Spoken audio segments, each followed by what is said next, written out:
Hi everyone, good morning and welcome to your Friday. I hope you're okay wherever you are. Sorry for being a bit late. Over here in the UK, it was absolutely tipping it down, and as a result, I had a very muddy dog to deal with. I took her to a local park where she got completely fucking drenched.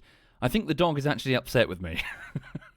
She seems really grumpy because she was in a cafe and she was getting sausage and she was nice and warm. And then I walked her through because we had to get back to the car. We had to go home, but I walked her through the driving rain and the mud. And I can tell that when I got back to the car, she was so pissed off with me. She was just stroppy.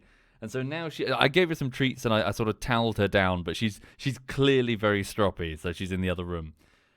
Hi. Right. Okay. Sorry. Hang on. Just faffing. Let me just launch the game. So, alas, Morrowind, it is a bit of a pain in the arse when it comes to it. For some reason, it doesn't like being minimized. So, 1 second. Okay. Morrowind, here we go. And then maximize it, and then don't touch it. Here we go. Click this quickly so it doesn't deafen you. Sorry if it does in advance. There we go. All right. There we go. Go here, go load, and then here we go. Right. So, welcome to Morrowind. 1 second, wait for the image to catch up. Welcome to Morrowind. And I'm a mushroom. So I'm a giant mushroom man, apparently, in a world of mushrooms. That's the most important thing about Morrowind, obviously, is the giant mushrooms. Yeah, definitely. Although right now we're in a giant crab. Yes, Morrowind is a bit strange. So we're in a building which is made out of the shell of an ancient prehistoric crab. There's quite a few of those. So some of the Ashlanders, or at least some of the noble houses of the Dunmer, certainly, but I'm sure they were once Ashlanders. Yeah, they like to build using these, hang on. Yeah, using these giant shell thingies. Hang on. Turn that down just a smidge. Right. So yes, I hope everyone's okay. So before I do anything stream related, please know that I'm working on Halo bullshittery. It's the end of the 4th week of work and I was hoping to deliver it by today. So I was making really good progress and I was fairly confident about 2 weeks ago that I would be able to deliver it today. Alas, it's still in QA. I'm going to need a few more days. The work is going to slip into next week. The reason being is that I had some distractions which I absolutely could not ignore. Most notably tax-related distractions due to the end of the tax year. Well, technically, it's not the end of the tax year, but it's when you need to file your taxes. So I had all this faff and I had to go back and forth, and yeah, so it just ate some time and then generally just knocked things a bit out of balance. So, yeah. Thank you for subbing, Watsy. Thank you, GigaChad Actual, Oskipoo, Scarthy, Aranjan K, and Ted Rick. Thank you, all of you. Right. Shit, I left my drink in the kitchen. Hang on a second.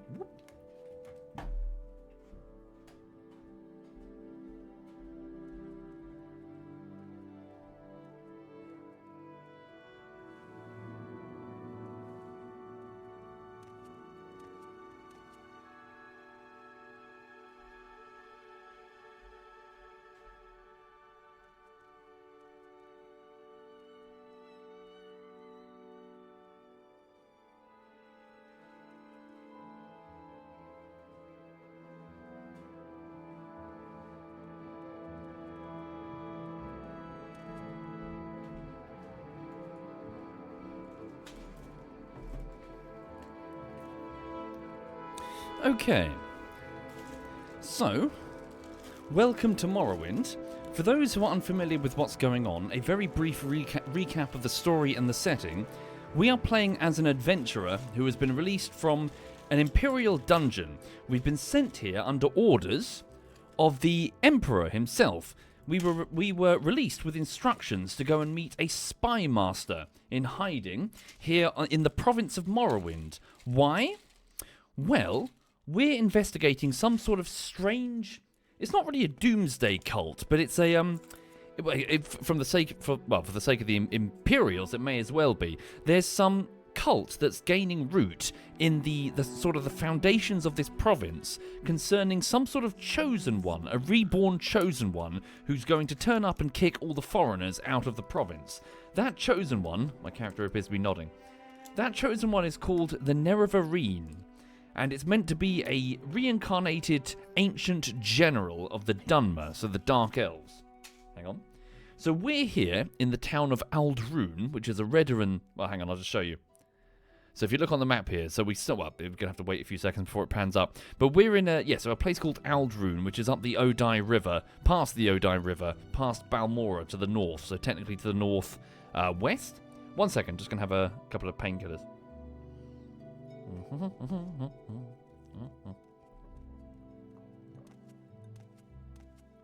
So yeah, that river that you see there on the top left, it keeps going up to Balmora. So we stopped at Balmora, and then we've gone north of Balmora to Aldrune.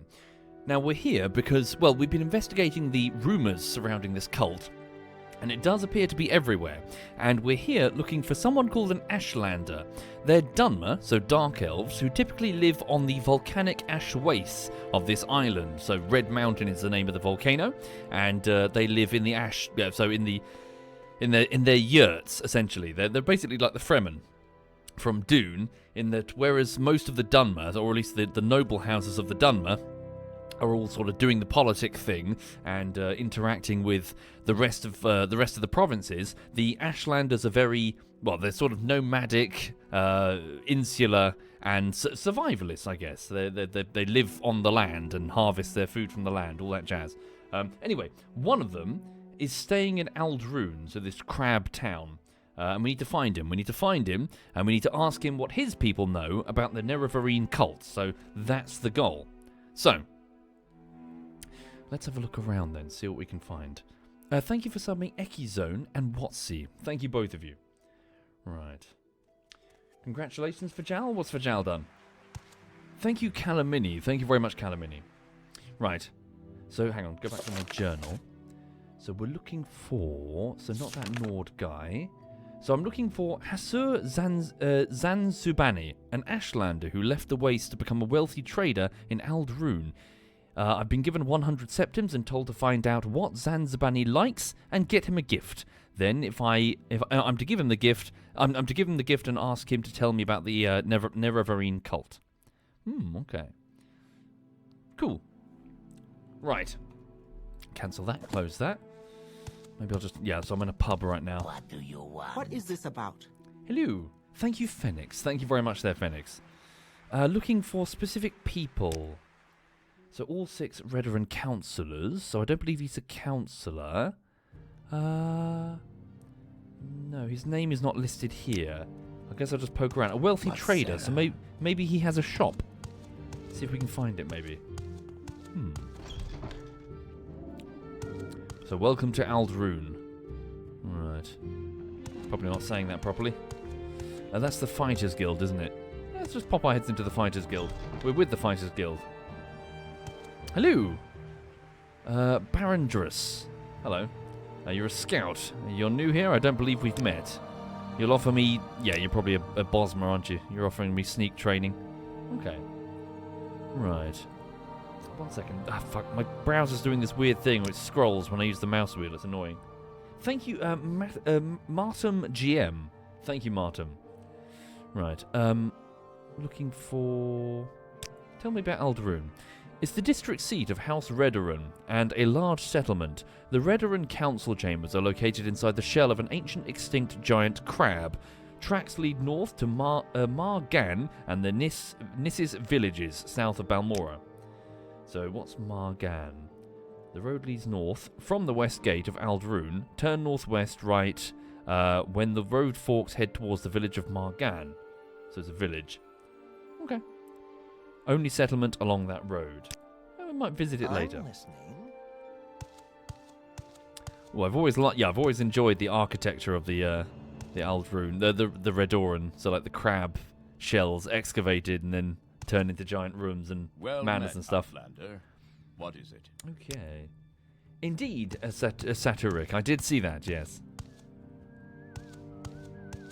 Right. They've got themselves a blacksmith here. Hello. Ugh. Right. Ergnir, the smith. Okay. Am I looking for someone in particular? Yeah, just repeating the same councillor names. Okay. What do you offer? Barter and repair. Ah, you've got bone mold stuff here? Cool. What's this, sorry? Gardulan? Is that better? Not familiar with that. A different type of armor. Okay. Do I have anything to sell? It looks like I'm feeling a bit heavy. Steel broadsword. I've got some arrows to sell. Let me just try and admire him. Persuasion. I admire you. Damn it, you didn't like that. Fine, I'll... Oh, fuck. I don't have a huge amount of gold to bribe him. Fine. We'll just barter anyway. Ah, dear. Is the hand mark a sex thing? Yeah. Well, there was his claws. He's been shagging a werewolf. Right. So the grey shaft. No, I'm not touching his grey shaft. Hang on. Cruel spark arrows. Flame arrows. So we're not really using arrows currently, so I may as well sell them. Long blade, axe. Hang on to both of those. Sell that steel blade. Right. So keep that. Bone mold helm. Okay, hang on to that. Extravagant robe. Oh yeah, we took that off the dude, didn't we? Yeah, we should definitely make like a stockpile or something for keepsakes. Maybe get like a full-on home somewhere. Keep your eyes peeled for one. Okay. Yeah, total sold 527. Can I sell for a little bit more? There we go. Speak up. Okay. EBCs for barbarians. I've already got ripped off by that book. Okay, leave your stuff alone. One can buy a house in Morrowind? No, Heron Carr, unfortunately not. This game predates that ability. You are given permission to sleep in certain houses, and no NPC will fuck with your stuff. Alas, the game predates any sort of mechanic like that. So you can just move into a place and put stuff down. But in my case, I just murdered the prior occupant of a house and took it over. Yeah. Hello, Trallon. Pleased to meet you. I'm Trallon, Master at Arms. Long blade, axe. No, I don't know. Well, I got a bit of gold now. No, work on the talents that I'm not advancing myself. Whoops. Right. Yes, the Colovian hat is not just a keepsake, it's a status symbol in Morrowind. Absolutely. Look at this. By wearing this, everyone knows that I'm a... Fuck, I'm a boomer. I don't even know what they say anymore. Sigma? Alpha? I don't even know. Fucking Colovian, I guess. Look at that. Anyway. Right. Put my mushroom hat back on. I might actually, yeah, I might fancy enchanting this hat if I can get sufficient gold or whatever. Please stop. Yes. Oh, fuck. Right. But yeah, anyway, for those joining, I hope you're okay. Right, let's go and... Well, I don't really need anything in here right now. Maybe, yeah, I've been given a different mission by the Fighters Guild. Just a Veteran Guard. Right, so we're looking for a wealthy trader. Mages Guild? Mages Guild. Go ahead. Hello. I'm listening. Hello. Hi, that's, nice to know. Meet you, Lump. For a second, I thought you were the courier with a message, that is, with word of my airship. Wait, is that it? Up there in the sky there? Oh, no, it's just a cliff racer. Your airship? I built an airship, you see. Quite a beautiful craft, if I might be so bold. Some scavenged Dwemer, equip parts, you see. A long-lasting levitation spell. Very clever. A capital idea. I know. Even hired a gang of, well, a crew, I guess you'd call them. But they were too... They were to fly far to the north, away from this dust, to Solstheim. I paid them, and paid them rather well. They were to locate Rothman's barrow and find a certain item. Why is he so nervous? He's stuttering. It's a grave, well, a crypt. It is said to lie, that is, the barrow, at the eye of the wolf. There's a formation, you see. Rock, ice, that sort of thing, shaped like a wolf. The wolf that killed Rothmund. He's entombed in the wolf's eye. So it's only visible from the sky, which is why he built the airship. Okay. Recover the amulet. What amulet? Special amulets. Amulet of infectious charm. I must have the amulets. Okay. So I'm immediately noticing, the way that the chat scrolls with each click there. I'm guessing that's probably a sign of experience amongst the developers, because this is a late introduced quest, isn't it? So your journal's been updated. He needs the amulet. Yeah. Sure, why not? We can do that. You have a deal. Right. Okay. Trouble is, Solstheim is way, way too tough for us right about now, I would presume. Yeah, we need to get way tougher before we go to Solstheim. I'm not even sure what level that would be. Guess we just go over there and poke it and see if we're ready, you know. Okay. Also, so you know, folks, the question will no doubt come up again, because it's coming up a lot in these Morrowind streams. Rather than me going off on a tangent 2 or 3 times a stream to explain why Morrowind is great, I've just put a link below the stream. So there's a new tile saying why Morrowind, and it's a link to that MrBtongue video, the points of which he makes quite eloquently, explaining why Morrowind is considered by many to be the best Elder Scrolls game. So I will refer you to that video if you wanted to watch it. Yes, it's very, very good. Right. What was that? So I'm looking for a wealthy trader. So check the map. Zanzubani is his name. Tyrius Sadus. Smith, bookseller, pawnbroker. That's the Alderaan Corner Club.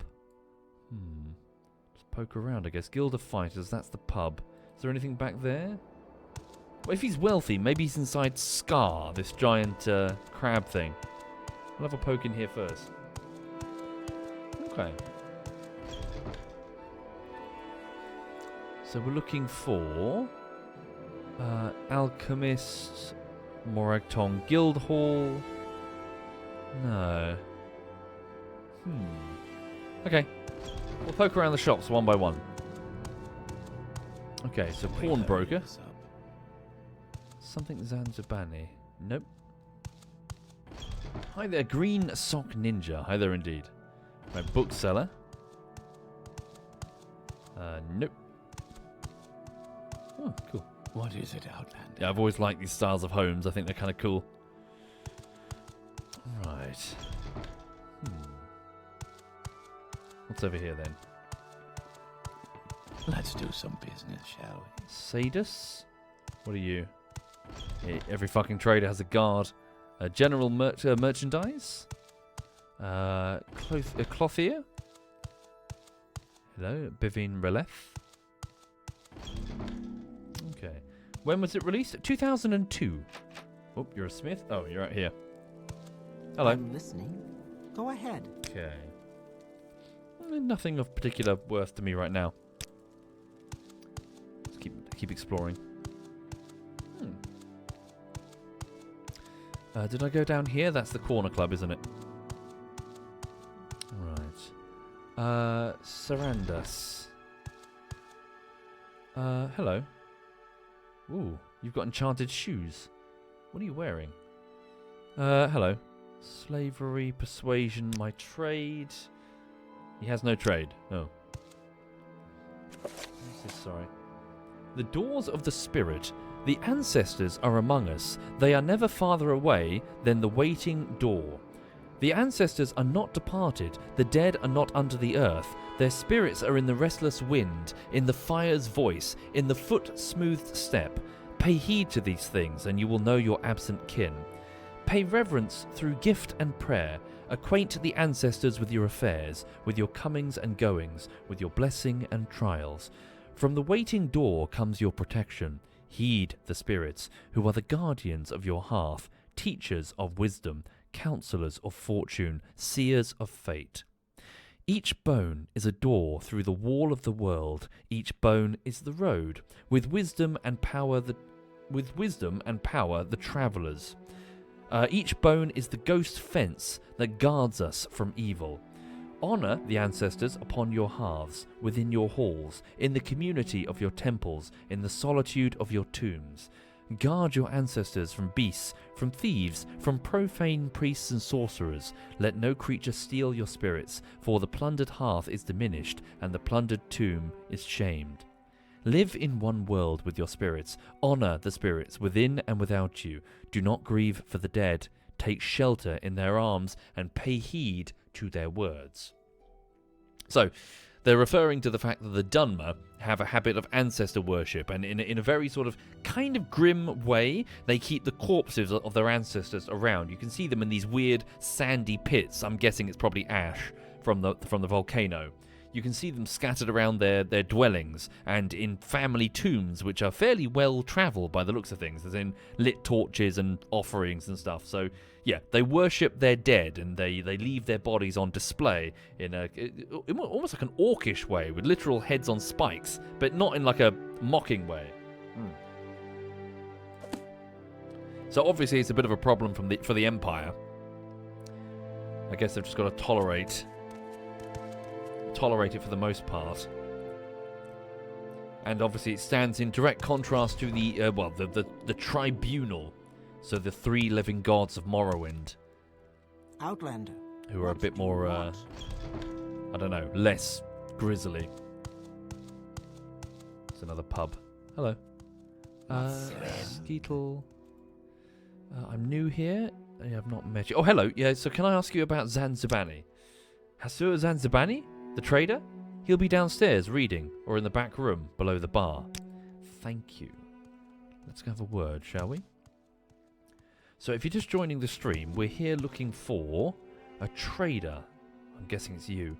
He's a dark elf, a Dunmer, who's an Ashlander who's come in from the cold. Hello.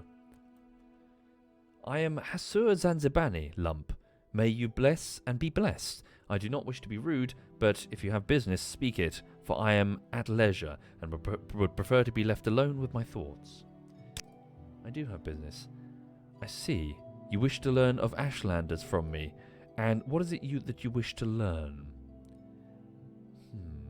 Let's not be rude and jump straight to it. What are their gift-giving customs? A curious question. A gift is a sign of courtesy among strangers, and affection amongst friends. Among strangers, a thoughtful gift is a sign you are cautious and considerate and aware of the other's wants and needs. Such is particularly useful for traders and travellers. Among friends, it is a private thing and subtle, with great risk, for the test of the gift is how well it is tailored to the receiver. Tell me about courtesy. Ashlanders may challenge a stranger who enters their yurt without invitation. Customs differ with different tribes, but leave when requested and you may be forgiven. But be particularly careful about Ashkhans, tribal chiefs, and wise women, tribal seers and counsellors. Some are welcoming, some are hostile. Be courteous and leave if requested. If offended, they may attack. Tell me more about the gifts. Yes, a gift shows that you've taken the care to learn something of the receiver. For example, I love poetry. No stranger could be expected to know this, but a book of poetry given to me by a stranger shows the giver respects me and has made special effort to know and please me. But now I have answered your questions and would like some time to myself, if you'll excuse me. Okay, poetry. Let's go find some poetry. Book of poetry. Perhaps a bookseller, a merchant, or a pawn shop nearby may have such a thing. Let's see what we can find. Okay. Yes, Outlander. Edric, normally between 4 to 8 weeks, roughly. What happens is in my process is that every time I live stream, it's saved to a single, fairly slow hard drive in MP4 form. These streams are roughly 6 to 8 gigabytes in size. It depends entirely what was streamed. The streams are saved alongside a notepad, which is created automatically with a little timestamp. Basically, I've got a timestamp button that I can hit when anything of note happens. What happens is, over time, I sift through and sort them into the correct folders based on whether or not they're useful to me. If they are particularly useful, they are cut off, like saved with their notes, and put into, say, like, I don't know, Halo or something, if there were lots of highlights that were funny, and that's moved to a NAS, which is a long-term storage device. Before it goes up there, though, it is dragged and dropped onto the website, the private website for the hosting, so the closet. So, Yeah, all of that is between 4 to 8 weeks, roughly, just however long it takes me to get through and properly process the streams. Alas, as I keep mentioning, the downside is that, yeah, it's a lot of data. It's a huge amount of data to catalog and store. Yeah, if it's 6 to 8 gigabytes per stream, and there's like fucking at least 10 a week, maybe more. Yeah, it quickly gets tough. Right, bookstore. YouTube it, same problem. You're uploading 6 to 8 gigs per stream. 10 at least, same problem. That's a lot of data you're dumping on YouTube. It's a hell of a lot of data. I could start doing that with the backlog. I may soon have no choice because the private website is getting rather expensive. Way more expensive than I can reasonably support long term. But it would mean dumping double-digit terabytes of data up onto YouTube. Thank you, Gargoyle. Right. Hello. I'm looking for some poetry. Hi there, Digby. Digby, I hope you're very well. Okay. So, I'm looking for poetry. Do you have any sort of book on poetry? Something openly called poetry, maybe? The True Nature... The Red Book of Riddles, is that poetry? Ancestors and the Dunmer? Ashlander Hymns, is that poetry?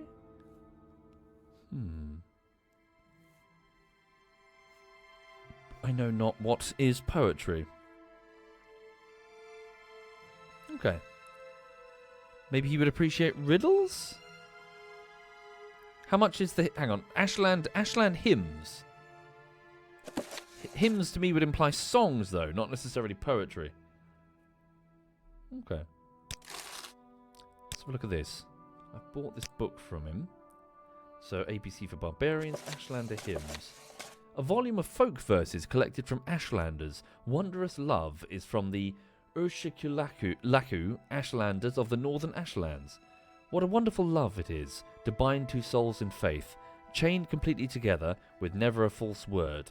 Weal and woe, wish and reel, woven each together, from first kiss to last breath, first and last whispered in love. Is that poetry? Okay.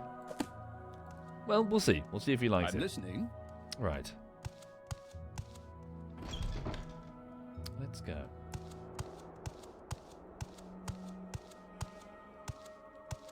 That was shit. Shh. You're not supposed to say that bit. When you turn up as an Outlander, you're not supposed to walk into the natives bit and look at their art and go, that's shit, even if it is shit. Be nice. Be nice, damn it.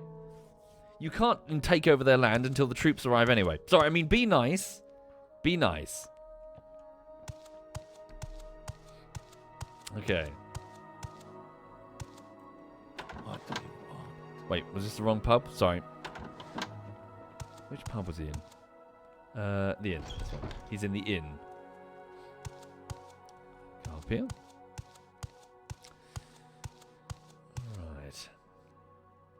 Yes, as Digby says, the correct way of introducing yourself to the natives is to ask if they have a flag. I don't know if I can. Well, no. The correct way is to be nice, be friendly, you know, try to establish if they have a centralized system of governance, and also if they have any military that can respond to any sort of incursion, and which areas would be the worst place for an enemy to settle. Just point on this map, please. Thank you.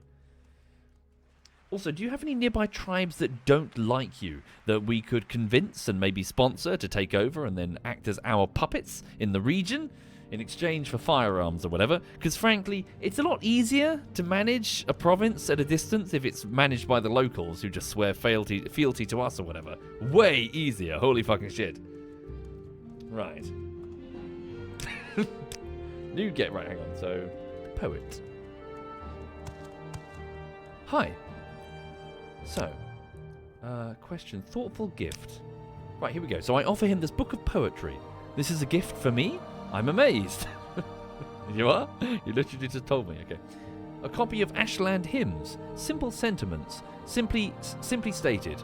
I gratefully accept your gift. My people have never loved the written word, and I lament their ignorant scorn for such common yet potent magic. I thank you, and I honour your courtesy, Lump. It would please me to return your courtesy by answering your questions. What would you like to know about the Ashlanders and the Nerevarine cult? Tell me more about the Ashlanders. There's too much to tell. Here, take these notes. I've written here what you should know about the Ashlanders and the Nerevarine cult, but most of all, if you're visiting a camp, there are things you should know about courtesy and challenges amongst the Ashlanders. And since you ask about the Steve cult, perhaps you'll be interested in my views on the Ashlanders and foreigners, because a guiding passion of the Nerevarine cult is their hatred of foreigners. Okay. Tell me more. So, can you elaborate more on courtesy before I cause a problem? Nope. So, same thing. Don't enter a yurt without invitation. Leave if challenged. Okay, challenges. What's this? When challenged for sport, it is acceptable to decline. When challenged for honor, it is shameful to decline.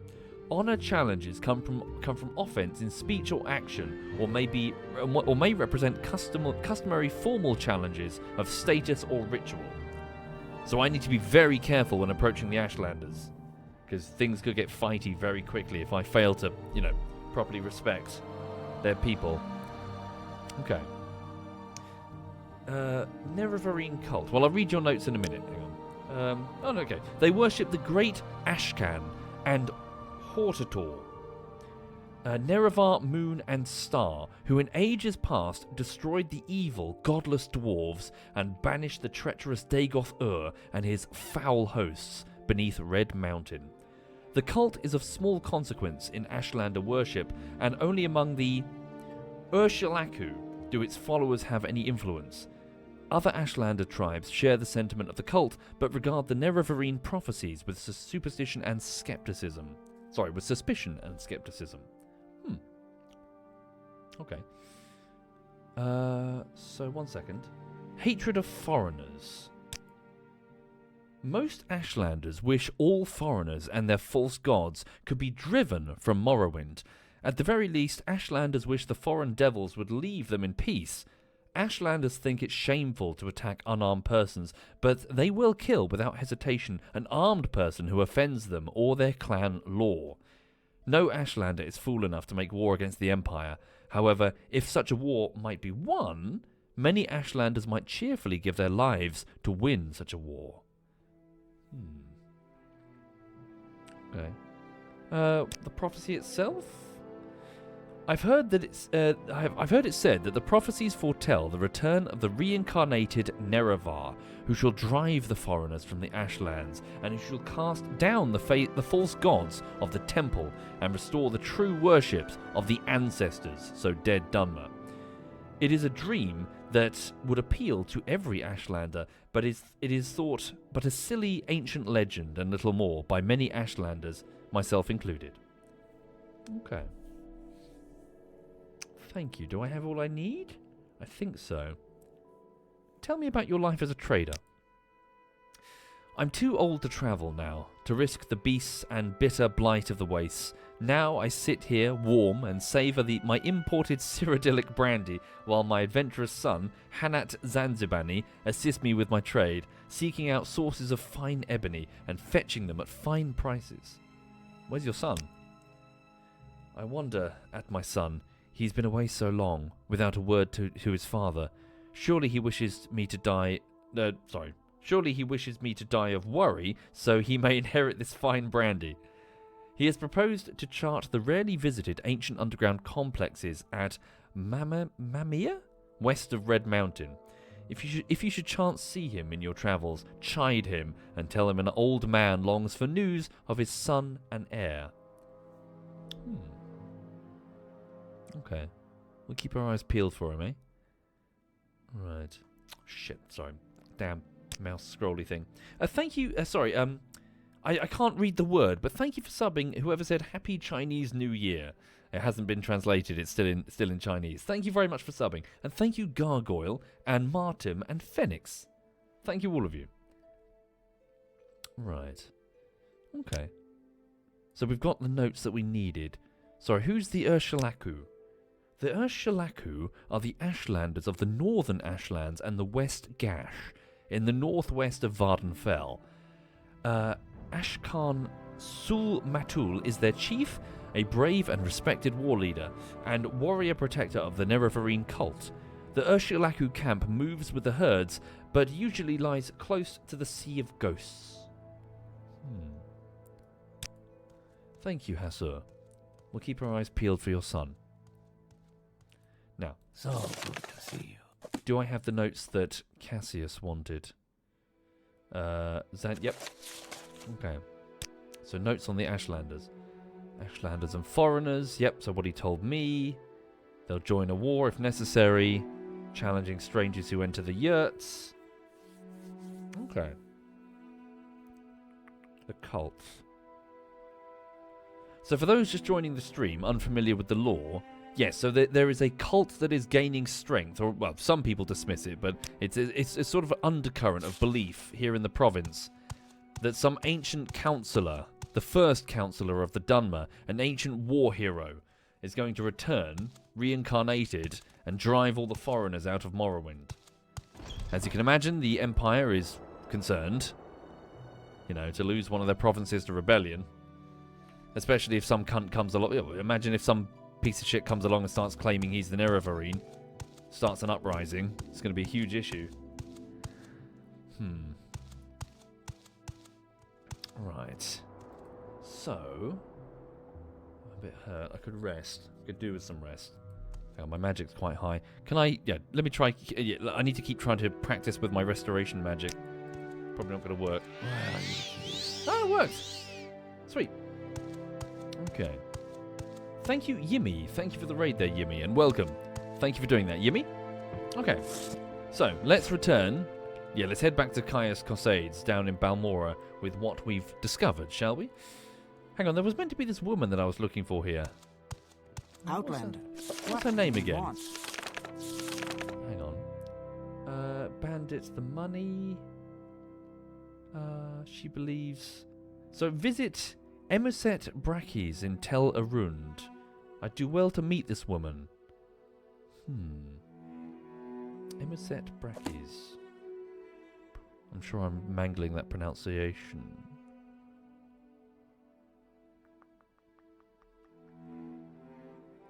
I guess she doesn't have a home. Maybe she's in one of the pubs. Let's have a quick look around. Maybe the temple.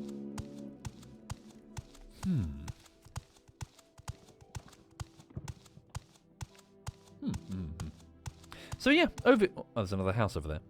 So over here, folks, everything's all right. Just working on the Halo bullshittery. It was absolutely chucking it down with rain. Took Lulu for a walkies and she thoroughly hated the rain. But we stopped into a cafe and she got some sausages, so she's happier now. Yeah, look, the ancestor worship in a pile of ash.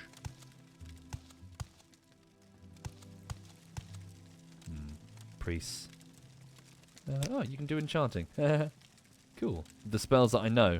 Yeah, we've got to learn the spells first, and it will cost me quite a pretty penny. Okay. Oh yeah. Make Hang on. it quick, Let me just ask. Let me ask a priest of the temple what they think of the Nerevarine.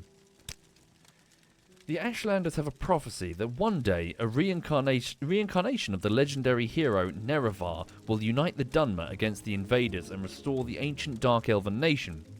But the Tribunal Temple says this is false and profane superstition, and the Ordinators deal mercilessly with those who profess such beliefs. Yeah, she's not... Ooh, a shield of light, hello. No, it's only a light... It's a light shield, despite appearances. It's quite nice. Seal it when her back is turned, maybe. Homilies of Blessed Almalexia, so one of the 3 living gods. Alright. Ardeny says, the lore is quite interesting regarding Morrowind. Imperial Province is really a stretch. The Empire didn't manage to conquer the region, so unlike other places in Tamriel, the Tribunal Temple and Dunmer Great Houses retain overall autonomy within the region. Sure, Ardeny, but I would still say that on a map it's considered an Imperial Province. The Imperial Army is everywhere. I do mean everywhere. There's literally a fort here. So many of these settlements are flanked by soldiers. What is it out there? The Empire certainly considers it an imperial province. Hell, Berenzire probably has something to say about that. The Queen Mother. Hang on. Fucking cliff races. Shit. No, fuck. Okay, the lady isn't that important. But if we find her, we find her, but not sure where to look.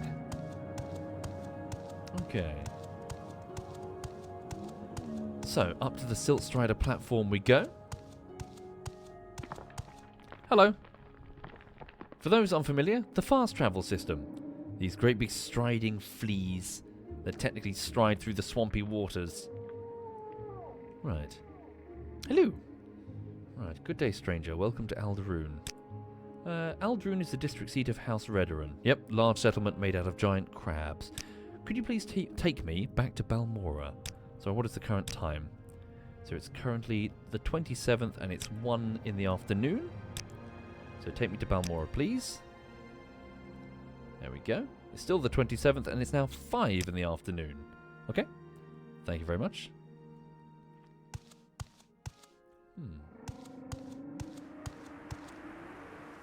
Morrowind bends the knee but remains autonomous. Yeah.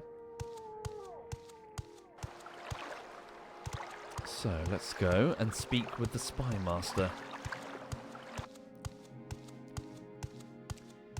It is Falpaz, and yes, sorry, for anyone who's watching, perhaps tempted by Morrowind, might I please direct you to the video beneath. So, in the first tile of this stream, a YouTuber called MrBtongue has, I feel, fairly eloquently explained why Morrowind is so well regarded.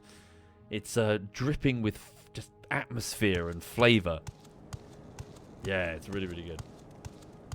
And you can mod it to your heart's content to make it prettier if you really want to. Hang on. I'd be happy to talk. My pleasure, really. Hi there, Caius. Right, so he's the Imperial Spy Master. Are you here to discuss your orders? I am. So I found these notes for you from the Ashlanders. Thanks for your report, but keep Zanzibani's notes on the Ashlanders. You'll need them. I'm promoting you and sending you to the Ursulaku camp to speak with Sul Matul and Nibani Mesa. But before you go, I think it may be time to tell you what's going on.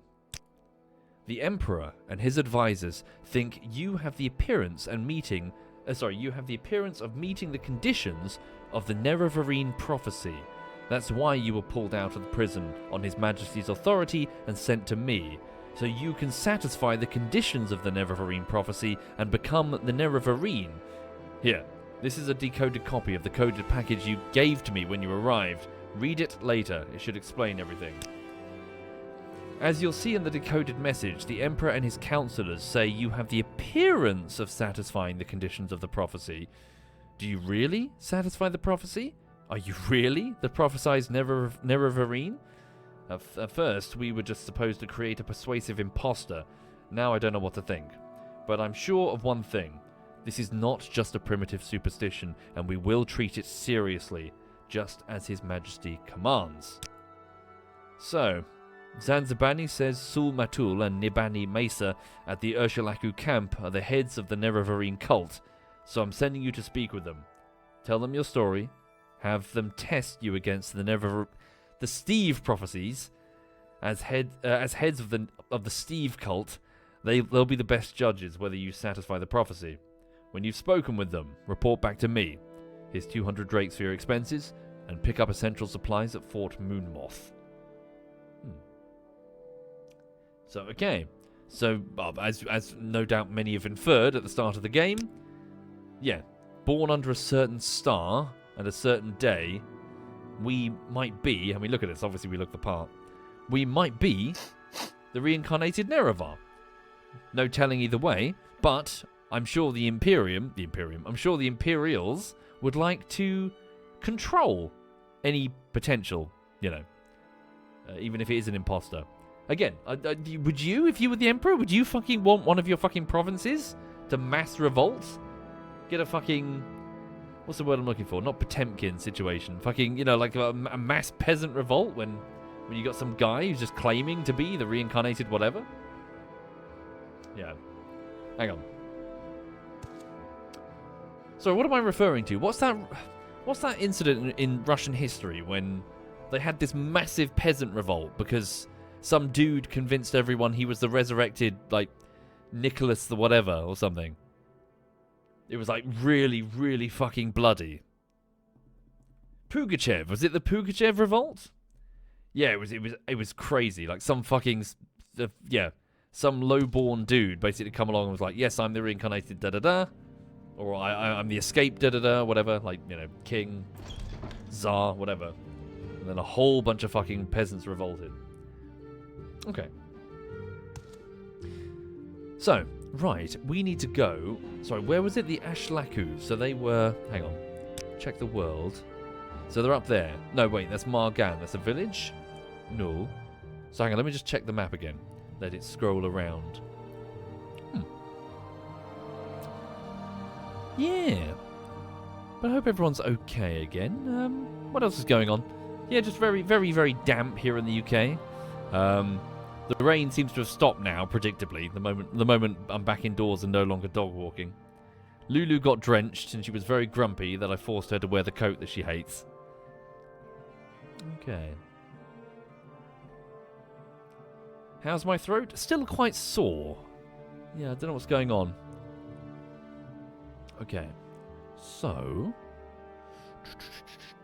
Balmora, that's where we are now. We could always return to the coast and try a few more of these places we tried to explore when I wasn't tough enough. I still don't feel tough enough. That's Caldera. We haven't been there yet. Maybe we should check it out. Narmok we visited briefly. That's Fort... Can't read the name. It's a bit too low res in the screen that I'm looking at. Okay, there's Aldroon. Ah, congratulations, Gillang. Congratulations, Uncle Gillang. Right, Ashlands. So we're going north of Aldroon.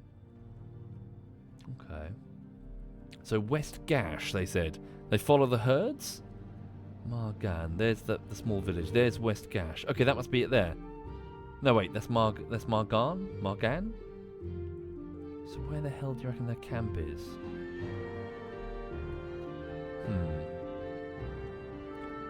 Okay, guess we're gonna have to explore. Lots of little ruins we can visit. Ah, could that be it there? There it is. The Ursulaku camp. There it is, in the Ashlands. Okay. So it's right on the north coast currently. Right. Okay. So we could just take a boat or we could just walk. It's probably be more fun to just walk. Why don't we go north of Balmora, see if we can go to Caldera, see if we find anything. Right, hang on. Right. So, what do I need to do? I need to... I still feel like I'm carrying lots. I really need to drop some stuff off. Hang on. You seem like very good. Do you mind if I use your chest? Oh. Your chest is locked. You said that I could use your stuff with the... Okay, never mind. Looking for like a place where I can drop stuff off. That's a Blaze operative, isn't it? Hello, Ritharine. No, your chests are locked as well. I'll leave your stuff alone. Need to find a house. Need to murder someone and take over their house. Right.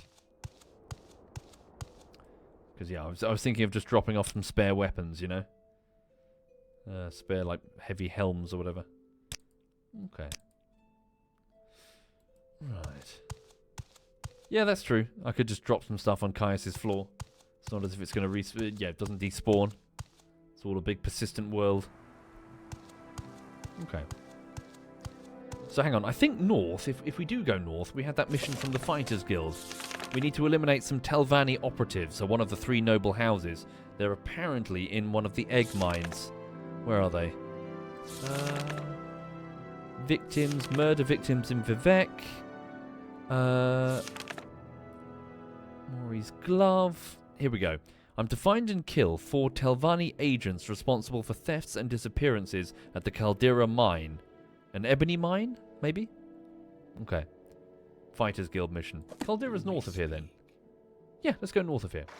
Where's the road north? Is there a road north? Sure, we'll figure it out. Alright. Don't you talk to me. I don't care. Shut up. Look at you like a Jehovah's Witness at this point. Dagoth Witness. Okay. Yeah, we'll go this way. Give it a save. Road number 1. Alright. You think it's interesting that I immediately wanted to murder someone and steal their house? Yeah. Yeah. Alright. Why is there a man standing below the bridge? Is there? What's the time anyway? 7. I probably should have slept. 7 in the evening. It's about to get pretty fucking dark. You always go to Ghost Gate and kill the guy with the full glass armor to get the set. Yeah. So the thing is, again, if you're unfamiliar with Morrowind, it's this great big world full of little things you can discover. And one of the fun parts about it is like poking around and being like, ooh, oh my god, there's a full set of this type of armor, or there's a soul gem that's worth 60,000, septims or whatever. And sort of building up this great big mental map of, ooh, there's stuff there, and here's this here, and I'm trying to forget. I'm intentionally trying to pretend that I have never played Morrowind before, because I know exactly where some really, really fucking valuable shit is. I'm like, no, don't go there. I know that you know exactly where there's an urn that's worth 100,000 septims, but I'm not thinking about that. I'm not going to go get that. No. Maybe later if I accidentally stumble upon that cave. What the fuck? Ernil Omaran. Oh, hello. Who's this? He has a note from Ernil. A note from himself? Skooma pipe. Oh no. Was he a skooma addict? Oh, decoded message. I should read that as well. Hang on. Note from Ernil. Tessia, here's your stuff. Sorry I couldn't stay and chat with you, but it's not always a good idea for me to hang around, you know? Ernil. Tessia. This skooma pipe.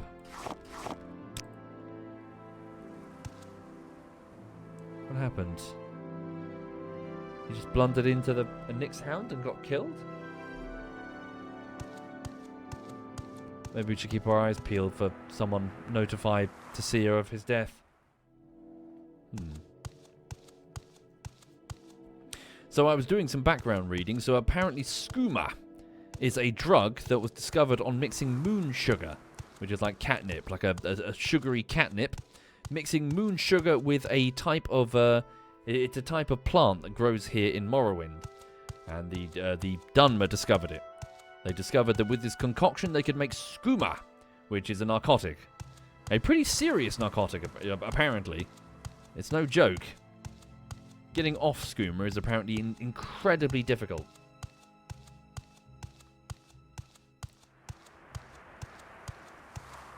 All right.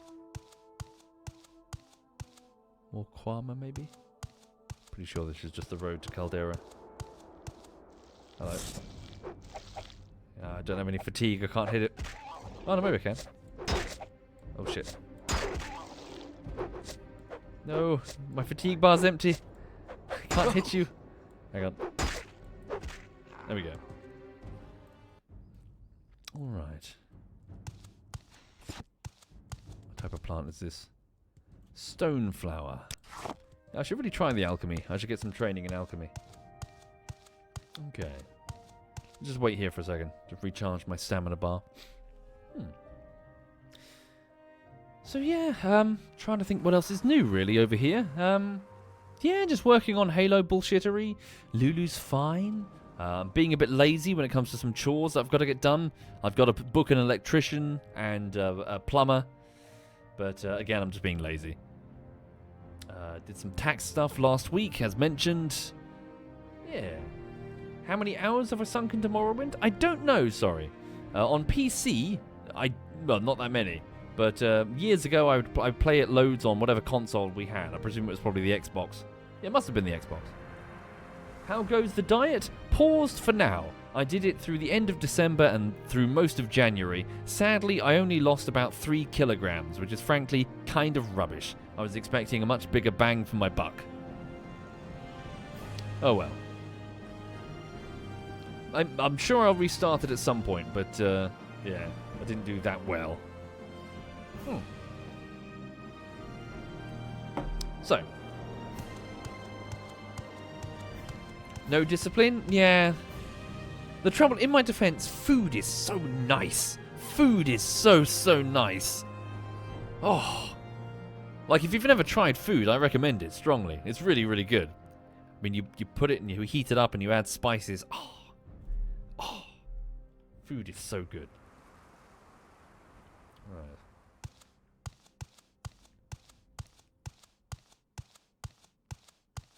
Ah, there's Caldera. That was easy.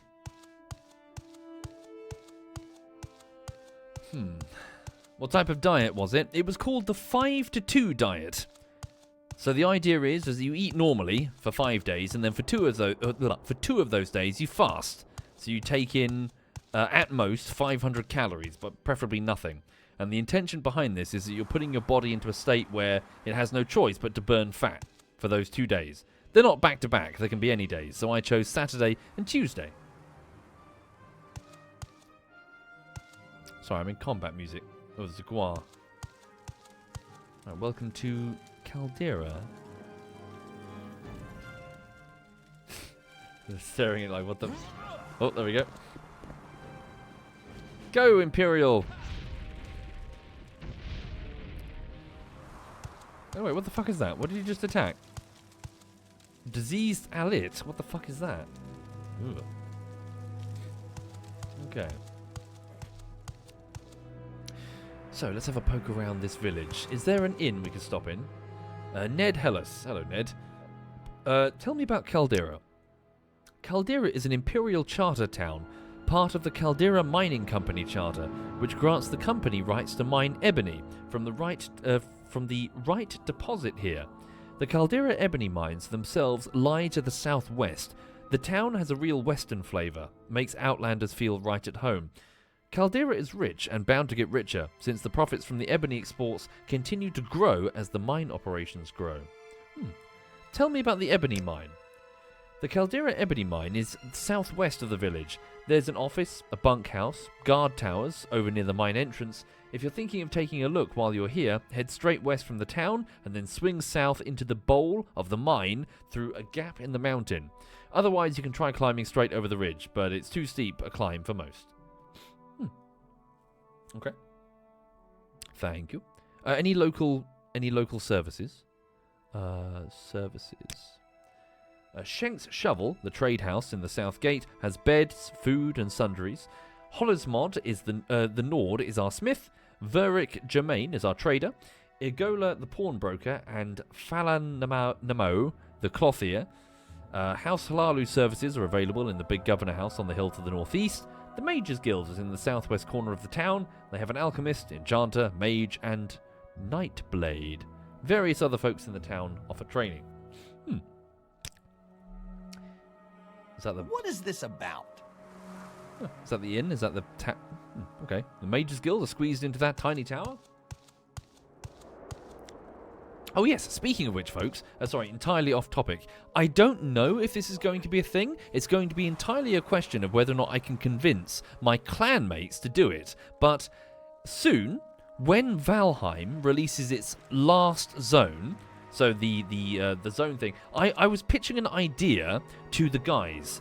If we do another server, for 2 servers now, we've had Nobgard and Nobheim, haven't we? We've had 2 villages that we've made. And by that, I mean we each have houses, like someone builds a house, and then we leave this large open gap for sort of decorative roads and benches and whatever, really. We've made 2 villages. I propose, what if instead of a village, we make something more like, okay, this is a teeny example, but something more like this. What if we made a single keep? And what I was thinking of, what if we mark out a large patch of terrain? I do mean large patch. And then we mark out a zone, like a big rectangle or something. Intentionally go big, just mark it with wood or something. And then we mark out about 8 of them. And then we claim them individually. So this would be the Great Mead Hall. This would be the storage area. That would be the kitchen. This would be a tower. We'll probably get 2 towers. And then each person lays claim to a segment. Essentially, as if we're building our houses back to back in the shape of a singular keep. All under one roof. And I wondered if that would work. If we would have to be a bit no-touchy when it comes to each other's segments. And obviously be a bit, you know, make sure we're careful not to smash up each other's stuff. But I was sort of wondering, how cool would it be if we could sort of build piecemeal a singular keep? You know, I was thinking maybe I'll take the Great Hall or something in the middle, or, you know, or maybe a port at the back for boats. I don't know. We'll see. We'll see. I just thought it might be a bit different from a normal village. Okay. You need to be in broad agreement of how to build the style, the style and the size. Well, here's the thing, Grumpy. So I was thinking no. Yes, it would be. So I know in people's heads they think of one keep and it's all the same style, but I wonder how it would look if each of us, like a patchwork quilt, brought our own designs to it. You know. Like each using each room as like an expression of their creativity. What would people make? You know? It would look like shit, and then there'd be Tom's bit. Yeah. Yes. Okay. We'll see. Maybe the other guys will just shoot down the idea. But I thought in my head it could be quite a cool idea, rather than a village for the 3rd time. Oh, there was nothing in this tower. I was expecting the Mages Guild. He did say southwest, didn't he? Oh, there's literally nothing in... You said there was in the gatehouse, you lying Bosma. Is that not the gatehouse?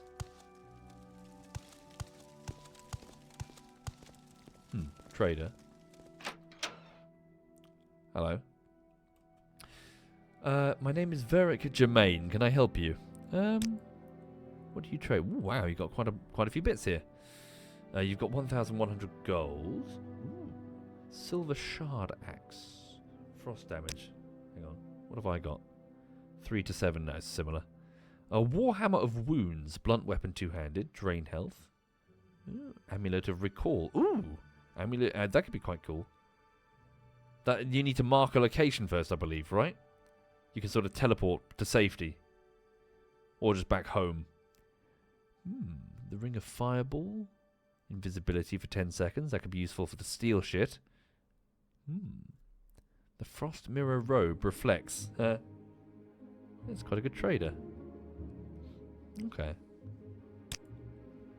Yeah. Hang on 1 second. I can hear funny noises behind me. Are we about to have a visitor? Hang on.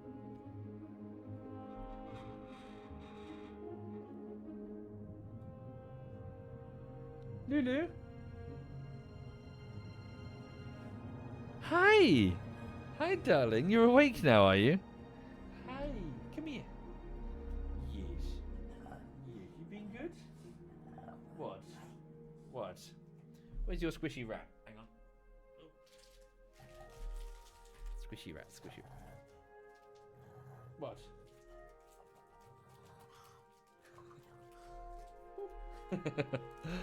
Oh dear. Yeah, she's fine. She's happy. She's back from the park. I dried her down with the towel. She was a bit muddy and wet. You should see the car seat. Fucking hell. In fact, let me show you her car seat. Hang on. Back in a second. Let me show you this bullshit. Hang on. Hang on.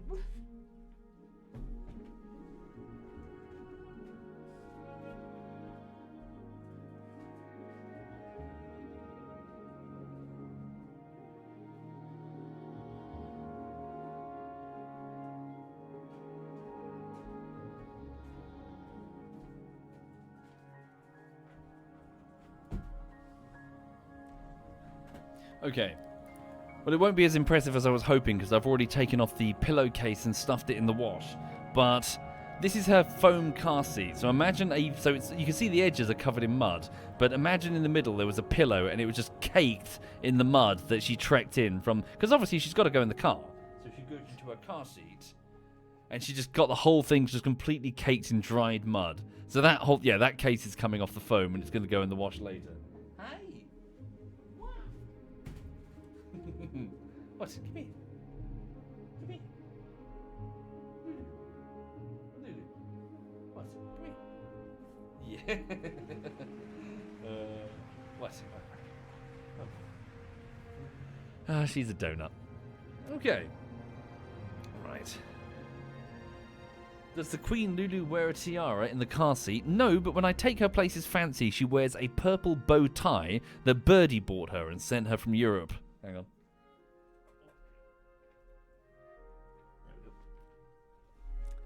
So she's got a fancy bow tie, so she's all pretty. Okay. 1 second, she's demanding a treat. I have to get her a treat. It's illegal if she doesn't have a treat. Hang on.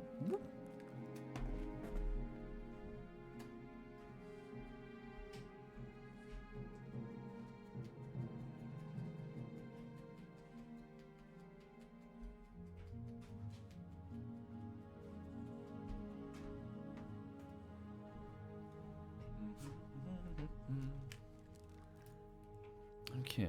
What's this? What's that? Chewy stick. Oh dear. Right.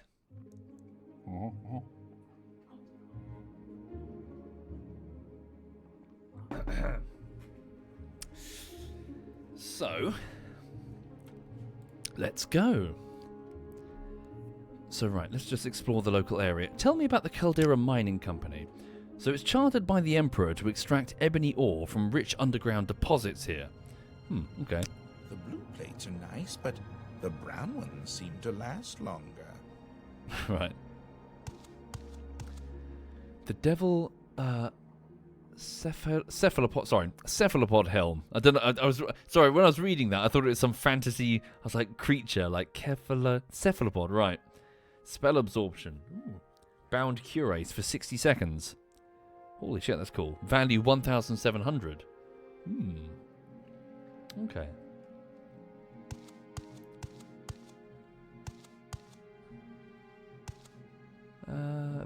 Varieties of faith. Paper. The Eastern Provinces. The Eastern Provinces impartially considered.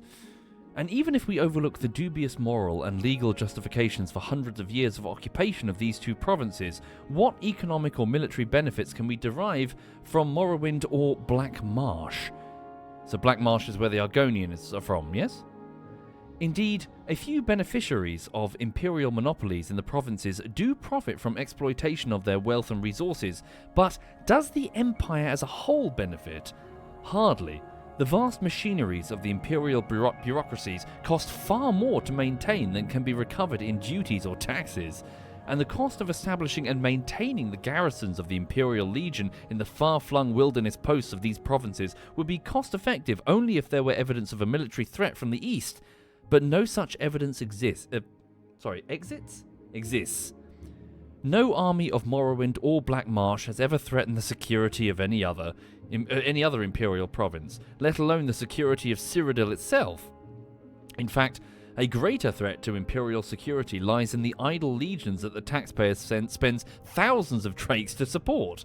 The generals of these legions, facing no enemies or opposition within the borders of their provinces, may look with ambition to the west. With their loyal veteran troops and coffers fattened by friendly monopolists, they become unpredictable political factors in uncertainties surrounding the imperial succession. If the occupation of Morrowind and Black Marsh were motivated by idealistic aspirations, perhaps there might lie some justification for bearing the burden of empire. But consider the shame of the empire's mute acceptance to the unspeakable practice of slavery in Morrowind. Consider the shame, sorry. Instead of using our imperial legions to free wretched Khajiit and Argonian slaves from their dark elf masters, we pay our troops to protect the indefensible institution of slavery. Within the ebony mines of Morrowind, bloated monopolists under Imperial Charter exploit slave labour to harvest outrageous profits assured by rampant graft and corruption. Consider the colossal arrogance of our proposition to bring peace and enlightenment to the East, when, in fact, we've only brought our armies into lands who have never threatened us, and when we have only exploited the most shameful and evil practices we have found in Morrowind and Black Marsh, simply to enrich the friends and flatterers of the imperial family.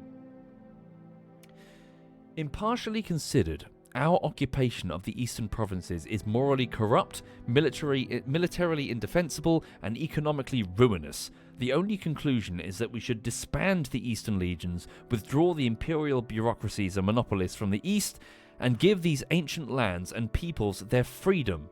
Only by doing so may we hope to preserve the fragile ideals and fortunes of Western culture. Interesting. So apparently Morrowind isn't all that valuable a province when it comes to taxes and duties. It's not that hard to imagine, is it? I mean, what raw resources can you think of that Morrowind possesses that would be particularly useful to an external empire? You know, it's not is there anything unique here? Really? Skooma? Well, the Khajiit have that. Racism? Well, you say that, Q-Tom, but I mean, that is a legitimate part of the flavour. This is a very insular, surly, what's the word I'm trying to find? Like, dogmatic culture that are unwilling to advance, they're not willing to change, and they're like, I suppose they want to be isolationist. Yeah, the Dunmer themselves are mired in tradition, and yeah, I doubt they're the most helpful subjects, if you know what I mean. Aren't they quite advanced with magic? Some of them maybe, but doesn't seem like there would be particularly. It doesn't feel like it justifies, as this guy says, justifies continued occupation of their lands. And militarily, they're zero threat. They're backwards. The Dunmer are backwards. And many of them are proud that they're backwards. Fucking hell, their tribunal gods help them if the Imperials ever really want something. I don't think the Dunmer would be in any position to do anything about it.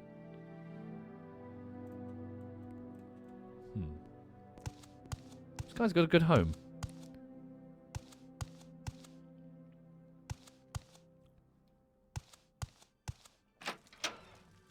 Right.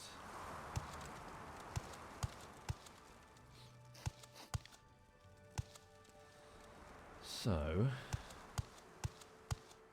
let's have a poke around. An armourer. We're looking for the inn so I can sleep. Hello. This is Caldera. My name is Keel Ranier. Can I help you? Not really. Sorry, it said that the inn was in the gatehouse. This gatehouse? Clothier. Mage's Guild. Oh, I see. That's the Mage's Guild.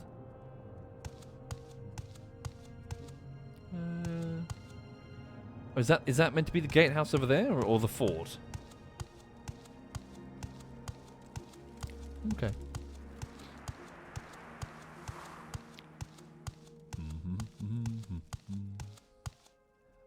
Governor's Hall. I see. It's the governance of Caldera. Hello. I am Cunius Pelagius, a principal and charter holder of the Caldera Mining Company. I cannot imagine why someone like you would think to have business with me, but I will listen, if you can be brief and polite. Be rude. Yep, Caldera Mining Company. Latest rumours? House Redoran is really steamed up about the Caldera land grab. They say that Caldera is in their territory and that they should have gotten the charter. Worse yet, they say that Halalu is skimming the top off the Imperial Fat Cat Company that got the charter. But since an Imperial company Redoran can't even get a house war contract on it. It'll come to violence, you mark my words.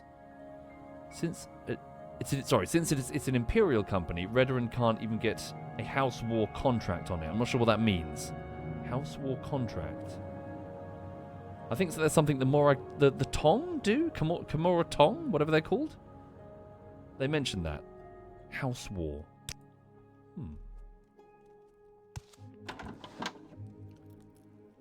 You're a massive pedant. It should be Freman, not Freman. What did I say? Oh, I see. Sorry. Man? Freman. What did I say? Freman? Whoops. Right. Where the fuck is the inn?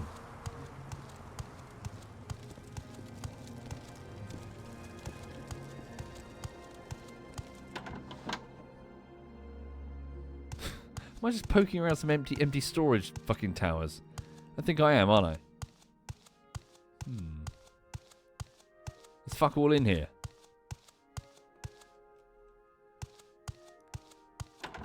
Where's the bloody inn? Hang on.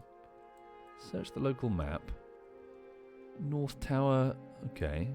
Guild of Mages. Clothier. What's that back there? Nope. Maybe there's a different entrance I haven't spotted yet. Maybe on the east side? Please, by all means. Well, it's only dark because it's night time. I'm trying to sleep so it will no longer be dark.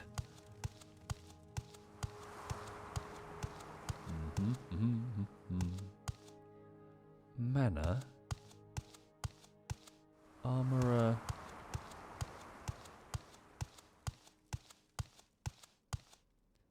Still the mana.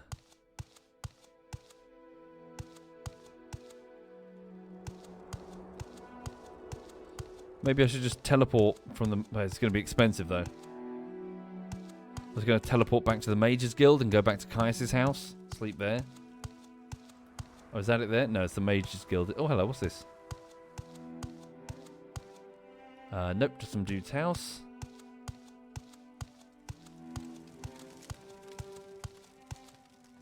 Oh. Sorry, I thought this was... Is it right here? Rent beds. Okay, sorry, it's literally here in front of me. Thank you. Yes, I'll take the bed for 10 gold, please. Thank you. Let's go sleep. Right. Is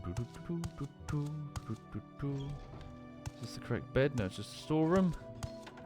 There we go. Right, there we go. Cool. Let's sleep here. Right, for about 8 hours. There we go. Thankfully, we weren't jumped in our sleep. So, slight spoiler warning, but later in the game, there's a high chance that when you sleep, you could get attacked by something called an ash zombie. And rather amusingly, this would be a bit of an ongoing ritual because it will keep happening until you solve the plot of the game. So, my house, it would be a case of go to bed, wake up, cut the head off this zombie, pick up the ash from it and dunk it in a pot next to the bed, and then go to sleep. So, it would just be this constant... It'd be like turning off a nightlight. Like, oh, I gotta kill the zombie again. There was a large stash of, like, fucking piled ash or whatever it was in the fucking pot. For fuck's sake. It's like a spider that keeps getting into the house. What shall we talk about? Okay. Thank you. Right. Let's have a look. Tell you what I might do quickly. Let's just pop to the Mages Guild over here. I want to see if there's anyone that can teach me restoration. Please, by all means.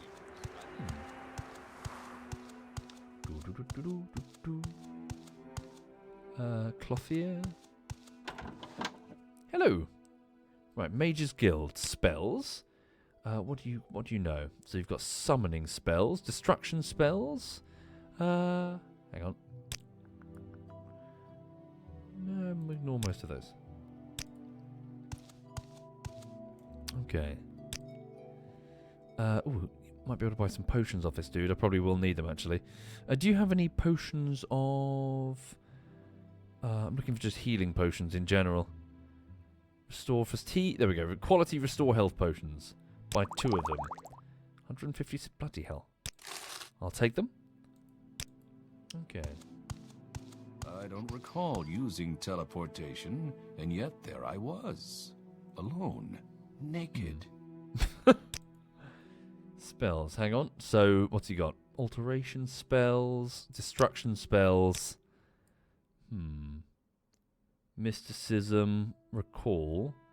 No, I'm looking for a trainer, really. I'm sure we can work out a fair price. Barter, enchanting, faction members only. Okay. Hello. You're the teleport person. Hello. Would you mind teleport? Yeah, send me back to Balmora, please. Can you ask your question quickly? I must be going. Hello. What Where's your can restoration he do for trainer? you? So enchanting, hang on, alchemy's relatively cheap. While this is here, hang on. Quickly pay for some alchemy training. Yeah, if I can get my I might be able to brew some of my own potions, which could be really handy. So alchemy. How much cash do I have now? Cash-wise, 608. Costing me about 77 per training session. It's going up. Okay. How are we doing now? Yeah, maybe save. Yeah, save it. Okay. So, now that I've got this alchemy skill, so I still don't know. So, green lichen. Yeah, properties don't know. Okay. I think, is it through brute force experimentation? Do I need to literally eat one? Green lichen has no effect on me. I think you need to match the ones that have the same effect, yes? I can't remember. Does chat remember? How does one learn what each individual herb does? There are books with recipes. Books with recipes. Do you have any books? No, you do not. Got some equipment though.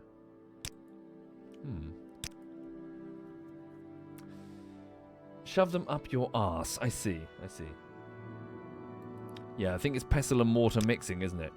Well, I'm going to be there forever if I've got to mix up every fucking... Hang on. Oh, look.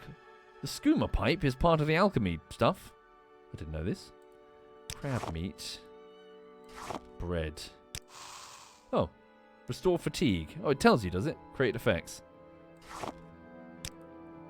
Nothing. Yams. Now we're going to be here a while. Restore fatigue again. We created a potion. Hooray. Restore fatigue is kind of rubbish though. Restore luck. Potion failed. So crash fiber. Okay. Right. Indeed. Yes, I need to find a whole bunch of them. Do druid. Yeah, you can get some really good like masterwork quality ones. I think you can steal some from Caldera, can't you? Someone said it in the chat a few days ago. Hang on. So let me travel. Please teleport me back to Caldera. A visitor. What may I do for you? Do you have stuff that I can nick? Shopping for enchantments. Creepy. Yes, Outlander? The Mage's Guild Charter. Ooh, look at this stuff. Soul gems, greater soul gems. Yes, if you enjoy stealing stuff, in the game, I mean, then Morrowind is for you.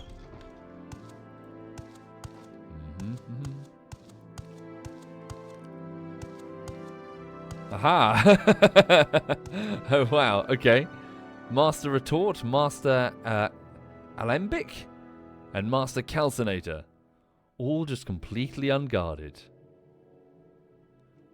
Wouldn't it be a shame if someone were to yoink?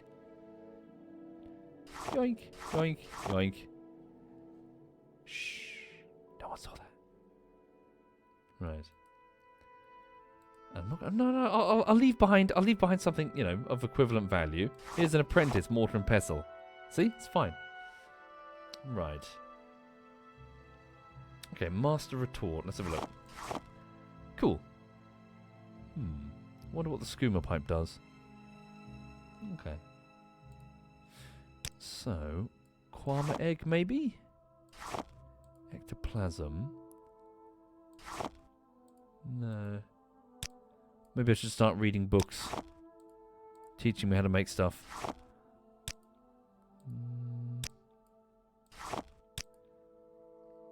Alright. Hi there, Naughty. Hi there indeed, Naughty Ostrich. Thank you for doing that. Hope you're well. Before that, thank you, Fahrenheit and Attrition. Thank you very much.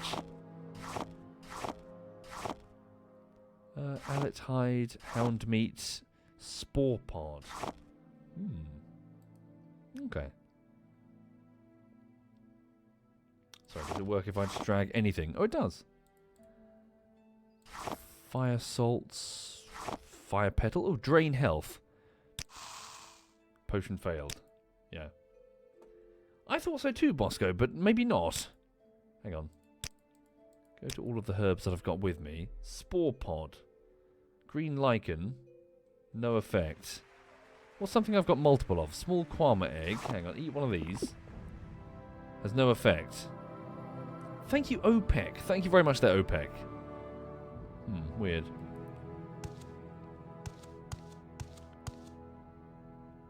You need to eat 5 of each to learn? Really? Really? Is that true? Ooh, expensive ring. No one could see me. Niche armor. Lots of random stuff everywhere. Is that really true? Let me see. Eat a bunch of eggs. See what happens. Small quama eggs. No. No effect.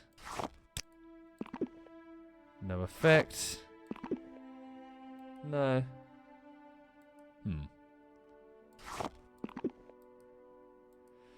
Did I even play the game? I did, but it was like fucking... It was a long time ago. Long time ago.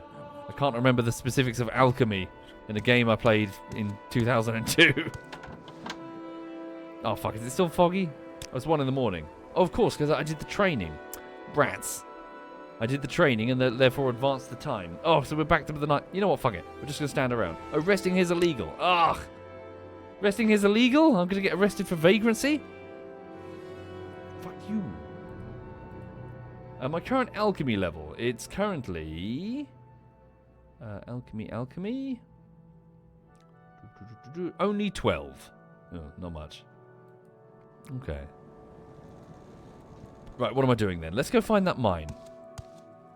Make it daytime, for Christ's sake. We'll see if we can wait. Yeah, walk outside the town and just wait. Alright.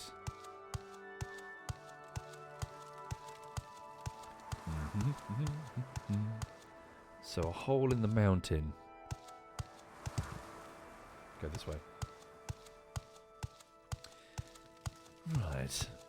Hillbringer has a bone to pick with me. You've been watching the content for 6 or 7 years. Why is it you're only just learning that I did a face reveal? And thank you, Hellbringer. But the question is, was that really me? That's the question you should be asking, because I'm a cheeky fucker. I'm a tricksy bastard.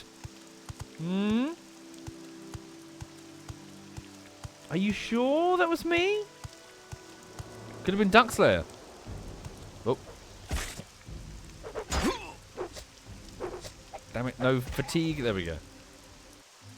Just wait here for a second. I'm going to wait anyway. There we go, I can wait. Right, wait for 5 hours. There we go. Now it's brighter. You expected me to be ginger? No. The ginger thing was a friend called Mr. Batty who decided as a joke to turn up at the various conventions pretending he was me. I think he only did it like once. And also there was a video that went up on YouTube which was with an incredibly annoying intro that was claiming to be a face reveal with the comment switched off, and it was clearly Cy and Mr. Batty just fucking about. There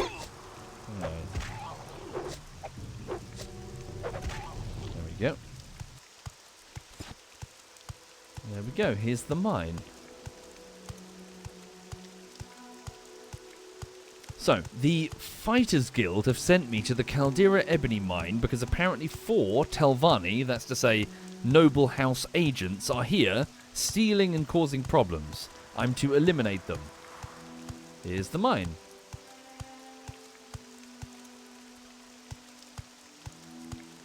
Hello, nice shield. I don't know you. What do you want? Latest rumours? At first, it seemed the fuss about the Nerevarine prophecy was just silly superstition.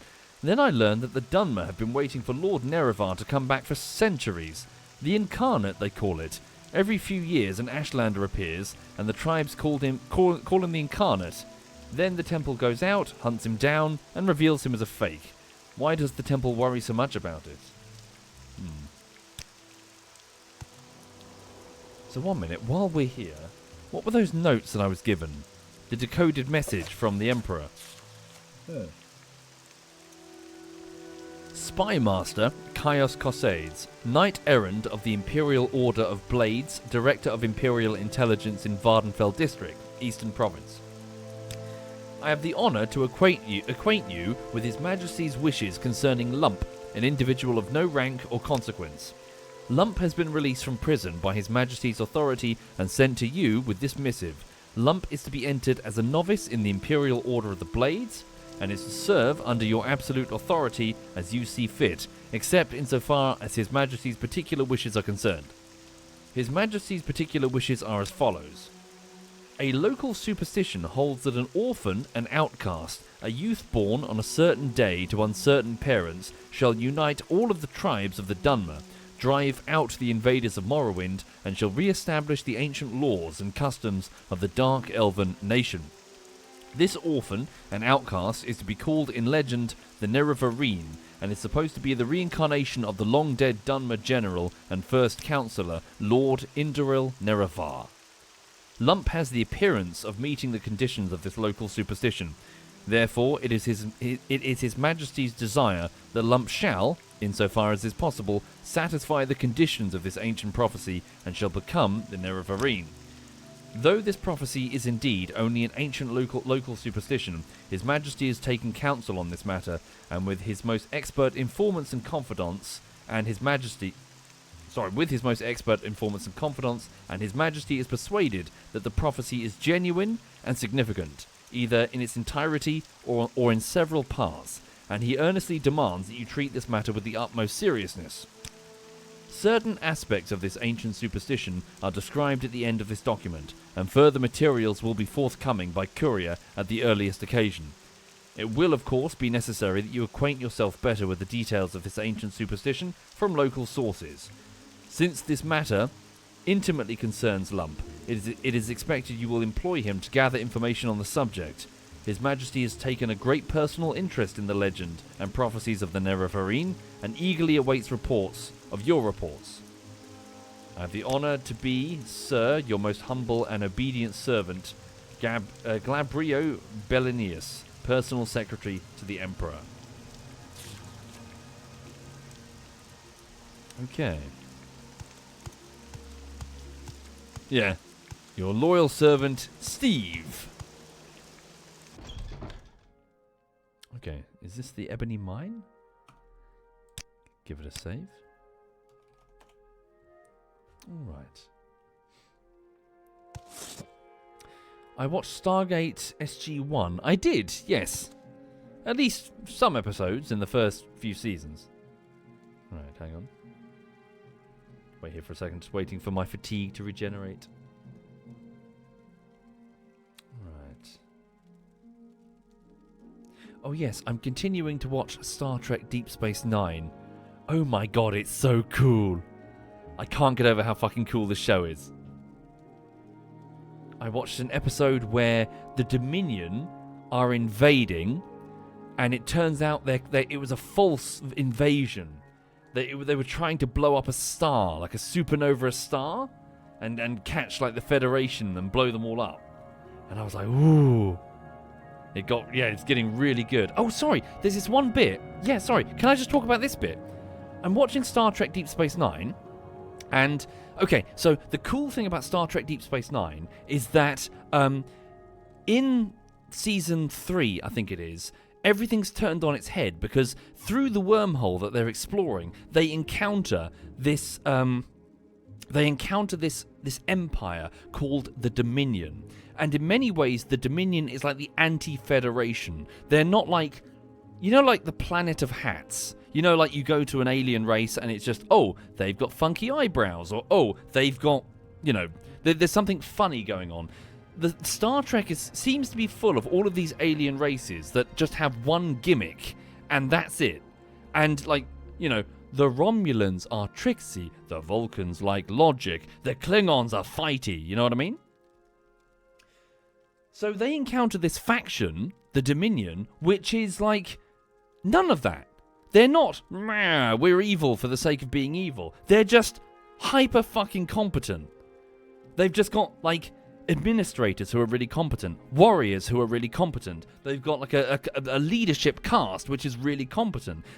All of their technology is high tech and they don't fuck around, and it's great. It's fantastic watching an enemy that does not give a shit about like gimmicks and is just trying to win. And so what's kind of cool is that in this episode, they meet... So there's this faction called... this race called the Jem'Hadar. And they're like warriors. They're like a warrior race. Imagine if the Klingons were enslaved by the Federation and made into like loyal soldiers. And in this episode, they're in this prison world. This prison thing. And the Jem'Hadar, they like to force the prisoners to fight them. They like to take the prisoners... and beat the shit out of them because they're like warriors or whatever. And so all of a sudden they're excited because in this episode they capture like a bunch of Federation people, but they capture Worf. And they're like, oh, I'm so excited that we have another Klingon. Because they like to fight the Klingons.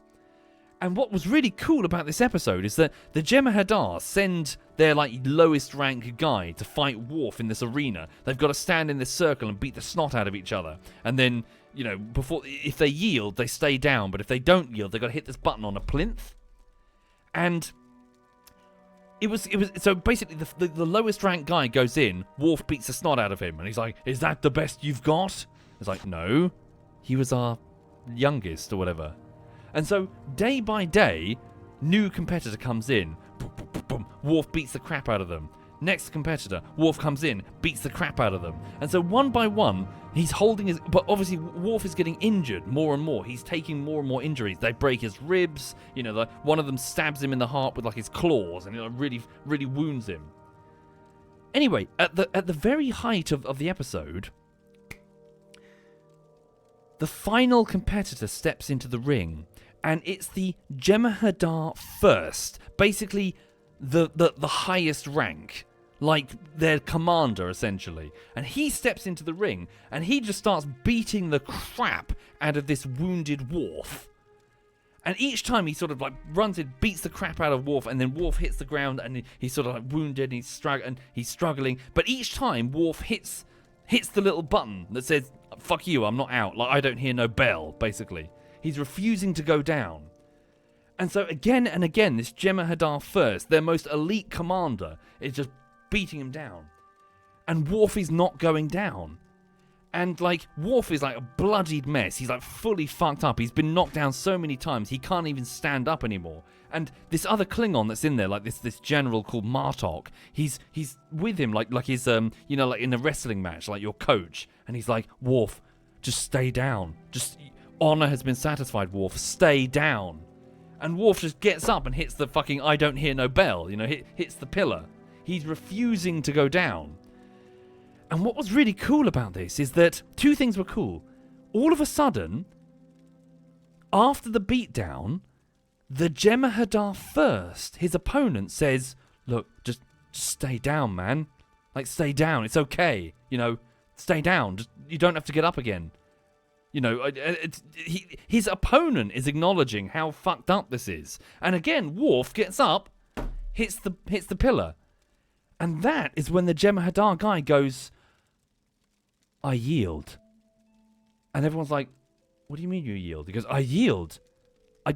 In other words, he has beaten the crap out of Worf so much, and Worf has refused to die, that he literally said, "I can kill him, but I can't defeat him."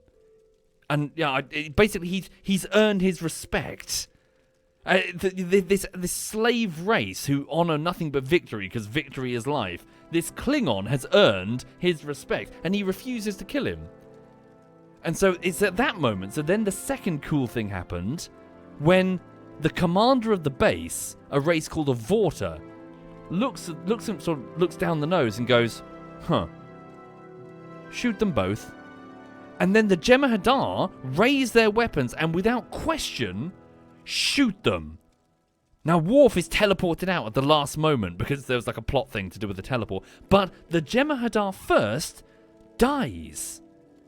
And what was so cool about that is, so all of a sudden, you're seeing that the Jem'Hadar aren't just soulless, two-dimensional characters. They have their own hidden sense of honor, which you can reveal, and was revealed. And he died. But the second cool thing is that the Jem'Hadar seconds and thirds and all of his sub commanders followed the order. They didn't do this melodramatic thing where they were like, "No, we turn on you, Vorta," like you would expect. They just followed the order. They just fucking shot the dude.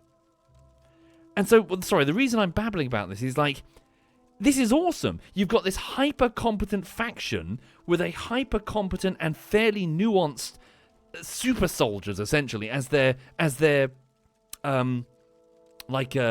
slave warrior race. But they too will follow orders without question. They won't do the cheap like melodrama thing of, "No, we refuse," and then there's a rebellion in the ranks of the Dominion. So it's making the Dominion so much fucking scarier because they're extremely competent. They don't give a fuck about the Federation, and they will follow orders without question. It's amazing. Sorry, I'm just saying that there's so much going on in Star Trek Deep Space Nine. I'm just sitting in awe going, what the fuck was the rest of Star Trek doing? Yeah. It's great. It's really, really great. Oh, hello. Sorry for waffling. Oh, shit. Oh, no. I'm in danger. Are these my opponents? They must be. Am I even in the mine? Okay, well, here we go. Oh, shit. I'm in trouble. Hang on. Fuck. Yeah, I'm in real trouble. Can I even take them? Probably not. Fuck. No, you're too strong. Run away, run away, run away. No, I'm going to get killed. Oh, shit, the bed. Damn it. Damn it. Are they the ones the Fighters Guild sent me to eliminate? They seemed way too tough. I better start from the beginning then. Right, so I'm watching Star Trek Deep Space Nine, and I'm on Season 5, and there's this faction called the Jem'Hadar. Hang on. Hang on. Can I even harm them?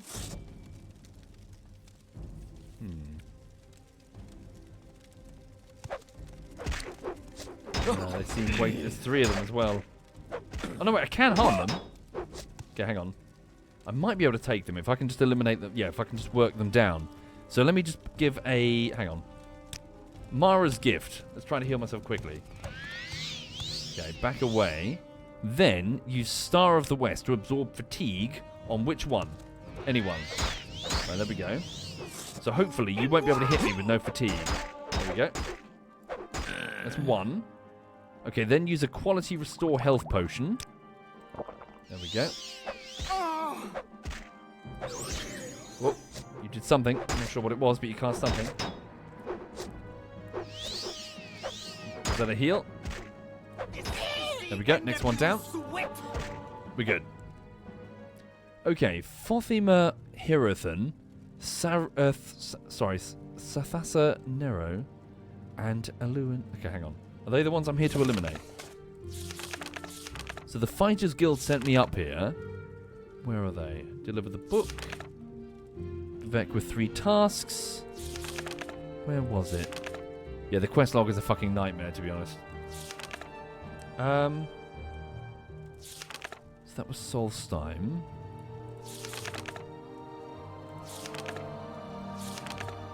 Here. So, yes. So, yep, you.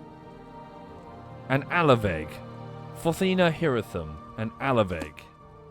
Yes, I'm just missing someone called Alaveg. What's that sword? Iron Shard Sword. Oh, fairly weak. What was that shield? The Iron Tower Shield. Heavy armor. Drop that. Can I carry this, or is it too heavy? Wait, did I pick it up? Okay. Okay, potion of fire shield, cheap restore health. Yeah, they're Telvanni agents, they're not just random peasants. Who are you? You've got yourself a wooden staff, common skirt, a couple of cheap restore, well, a whole bunch of cheap restore health. Scroll of summon skeleton. Indeed, Sniper. Sniper Kirby points out that even the NPCs have, like, they're all named. Absolutely. So Morrowind is extremely, yeah, it's got there's so much complexity when it comes to making it feel like a living, breathing world. It's great. Sure, the occasional NPC will be like assassin or something. Hell, here's a fun thing. If you contract a disease, so that turns you into a werewolf, what's it called again? Is it lycanthropy? Is that the name of it? If you get the disease, lycanthropy, you will turn into a werewolf in, is it certain days or is it every night? I can't remember. But here's the fun twist. You have to kill somebody. You have to murder somebody in order to, I think, eat them? Or, like, satisfy your bloodlust or something. So, what this means is, as you're stalking around, you need to watch the time carefully. And if you're starting to turn, you better damn well find somewhere quiet. And so what I would do, I would go out into, like, the wilderness, turn into a werewolf, and I think you're not supposed to get spotted by the guards, so that obviously it's a crime or whatever, and you're going to get reported. So what I then do is I stalk through Morrowind looking for a victim, and all of a sudden, the NPCs that I've been bumping into this playthrough are fair game. Like that woman who offered her luxury glove, because, oh, find that bandit, I wish to speak to him again. I ripped her throat out.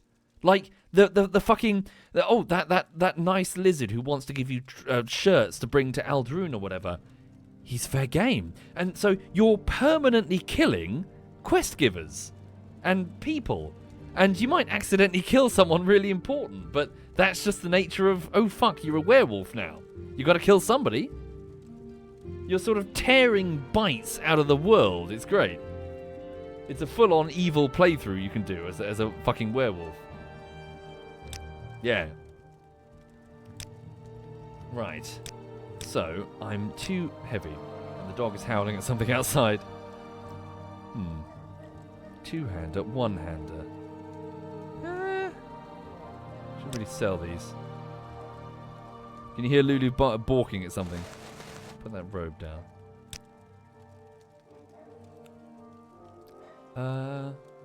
What's heavy? I've got a whole load of restore fatigue potions I'm not really drinking.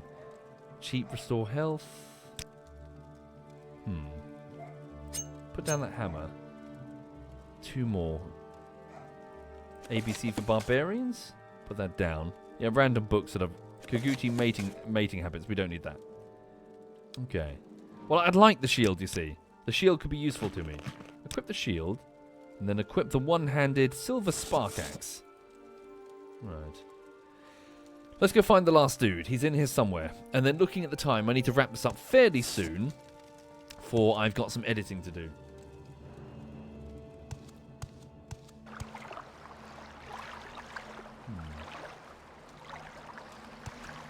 Dilla? Do I? Oh, yeah. Oh, thank you. No, I was not aware of this. Holy shit, how long has this been here? Was this in the Xbox version years ago? I wasn't aware that there was a quest log. Fighters Guild, silent. Ah, that's very helpful. Thank you, Dilla. Always been there? Then kid me was an idiot. But I'm sure you could already extrapolate that from adult me. Right. So where are the Telvanni agents? Grab their gold.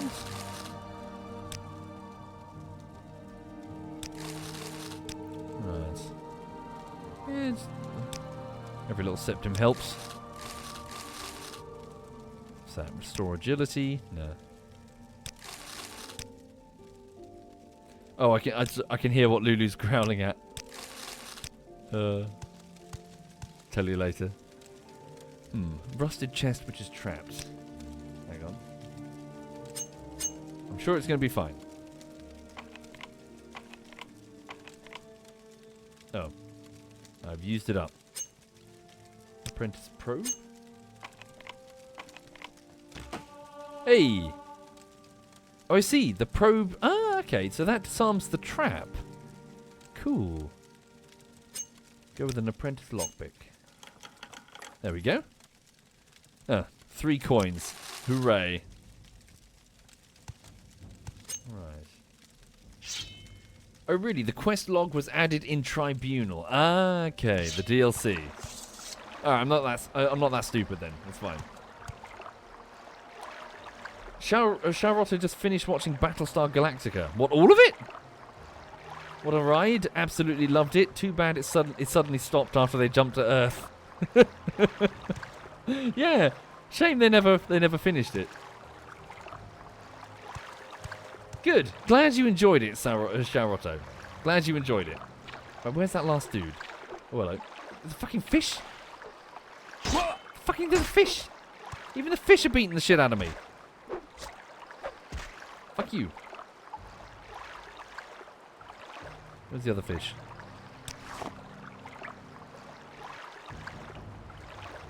Yeah, fishy, fishy.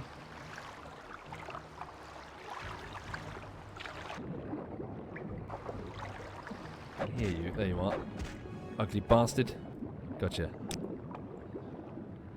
What's down here then? Put that away. So just a random skull. Let's not join him, eh?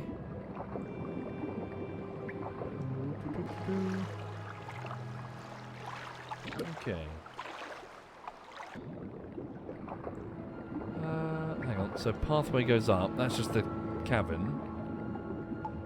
Does it go anywhere? I can't really see shit. So where's the last dude?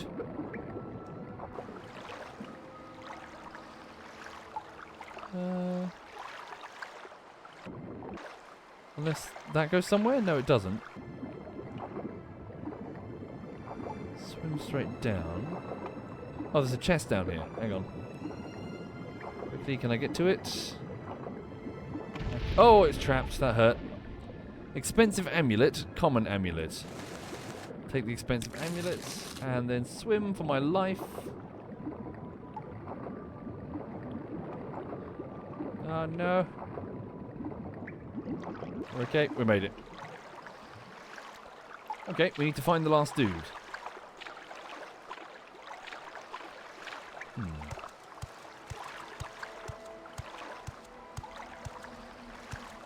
Thank you, Proto Bob. Thank you very much there, Proto Bob. Wasn't the dude outside? Was he?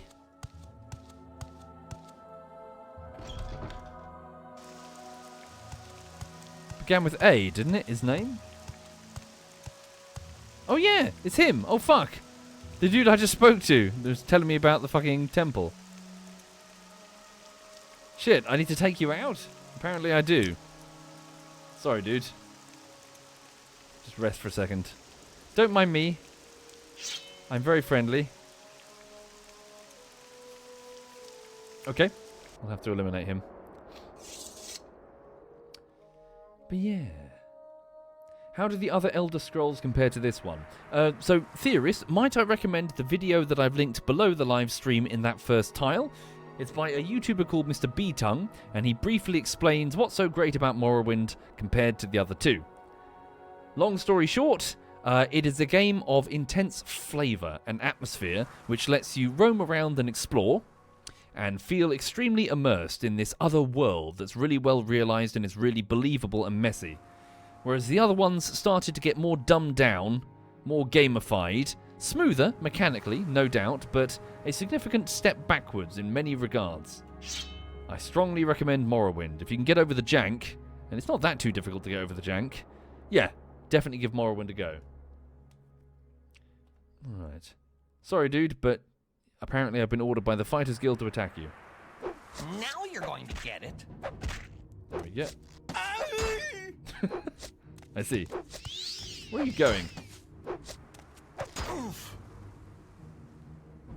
Okay. So, bargain. Dragon scale tower shield. Imperial chain cuirass there. Really? That's medium armor? What am I wearing? So I've got the bone mold cuirass. Is it cuirass? How do you say that? Cuirass? Rating 20. Armor rating 20. Armor rating 15. So mine is better. Okay. A dragon scale tower shield. 27 armor rating. Cure ass. What? Oh, yeah, this tower shield is... Sorry, this shield is better. We'll take the shield. Sweet. Right. Okay, we got them all. Nice. It does look pretty cool. Sweet. Alright then, so we'll go back to the Fighters Guild and tell them that we've eliminated the Talvani agents who are skulking about in the ebony mine. Not sure what they were doing, but nothing good. Oh, look at this.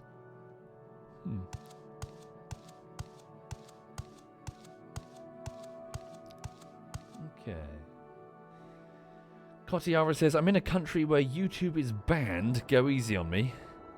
Really? Which country bans YouTube? Which country are you from, Kotiara? Out of curiosity.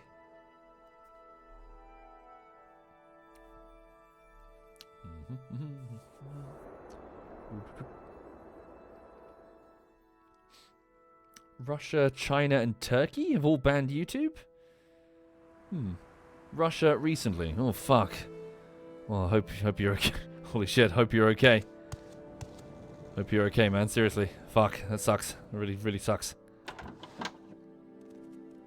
mean, my country's a shithole, but it's not Russia.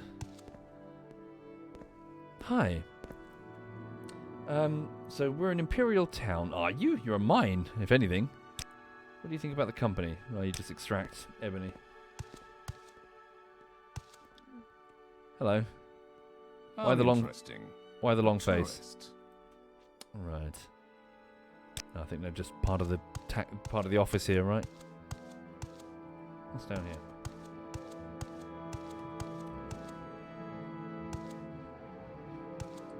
here? Oh, just the lower part of the mine. Okay. Cool. So what is the purpose of ebony then? Hang on. Look it up. I'm curious. Hang on. So, according to... I'm sure I could find an in-game book that would tell me. Ebony. Morrowind. Let's have a look. Raw ebony. What is it for? Raw ebony is one of the most precious substances in the Empire, and most of the continent's deposits are here on Vardenfell. Oh, really? Oh, I see. Morrowind's deposits. Continent. What do they mean? So, do they mean the continent as in the entire fucking thing? In which case, Vardenfell is surely more valuable than expected. Oh. So raw ebony is an extremely hard, durable, black glass-like substance said to be the crystallized blood of the gods. Raw ebony is protected by imperial law and may not be mined or exported without imperial charter. Ebony smuggling is profitable but dangerous, an illegal source of wealth on Vardenfell. Raw ebony is a valuable commodity. Sorry, I put up the map while I talk. So raw ebony is a valuable commodity, mostly found in well-guarded mines. It is only sold by 2 vendors with limited supplies of it, though all who buy the ingredients will purchase it from you, despite such transactions being forbidden without the charter. Raw ebony can also be found in barrels and other containers in the Dwemer ruins, although these are less predictable. Mines are the best place to find the substance. Okay. So in real life, ebony is a type of hard, dark wood traditionally used to make piano keys. Oh, really? In no way related to the ebony in Elder Scrolls, which is a volcanic type of glass. Okay. Oh, I see! That's why it's all over Vardenfell. Okay. It's an igneous material. It has to be here, because the volcano of Red Mountain is here. So what was that book talking about a while ago, saying that the exports of Vardenfell couldn't possibly justify its expensive occupation, if this is one of the primary places that you find ebony? Yes, it's obsidian. Well, yeah, okay. But I'm guessing way tougher, because obsidian's pretty shit, isn't it? Alright. The blood of Lorcan. That, yeah, the god Lorcan. That might be possible. Maybe it's literally. Yeah. Right. Well, what's that down there? Is that the mine itself? Or is that an ancestral tomb? Whoops. Sorry, it would be incredibly disrespectful if the Imperials were mining ebony literally next to one of the ancestral tombs of the Dunmer. Is that what they've done? Oof! That's what they've done. Oh no. Oh, Empire. Oh, the Uveran ancestral tomb. That's cheeky.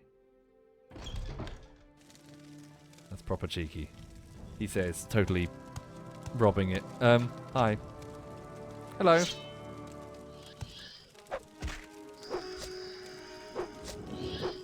My sword skill isn't nearly as good as my axe skill. There we go. Okay. Truth be told, I don't really have the inventory space to carry anything decent. Ooh, the Scroll of Stormwood. Ooh. Storm Ward, even. Crash fibers, repair tongs. Yeah, votive offerings made by loved ones. There we go, that's better. Hello. God, you're an ugly bastard. Oh, damn it, you put fatigue on me. Now I can't move. There we go.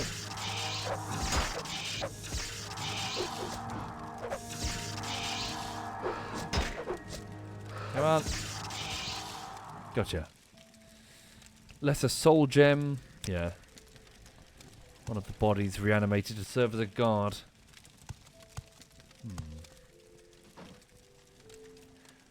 Aurelius Prime says, reminds me of that quote about the Middle East. It's impossible to offend someone there. Anywhere you throw a rock, it lands on some place holy to someone. I also remember reading it was a Reddit post, so let's bear that in mind. It could be talking total bullshit. Hang on. But it was a Reddit post that was talking about an American serviceman's experience trying to train the Iraqi army.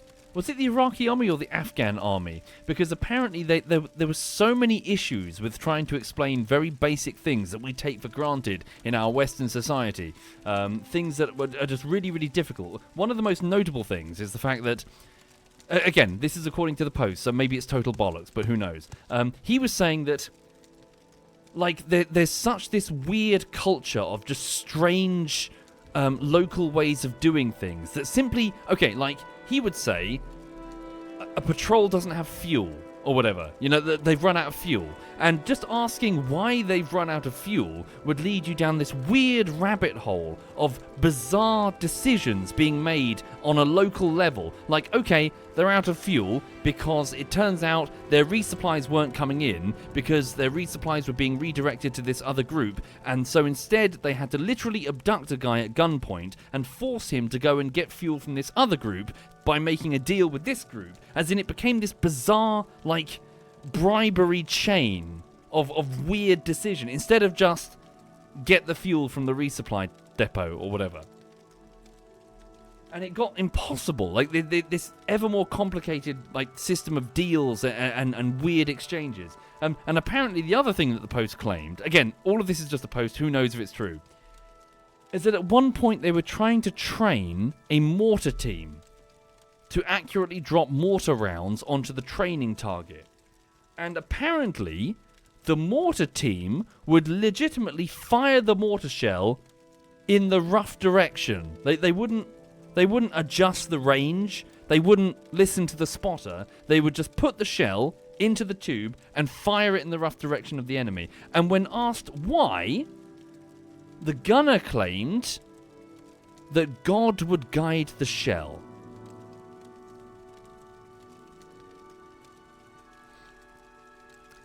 And the post was just explaining that, like, that was the reality of the situation. They had to, like, it wasn't just a case of, oh, just get a bunch of guys and train them how to use the equipment. They had to sort of, like, have them unlearn all of the things that they had picked up for their lives living in Afghanistan or whatever.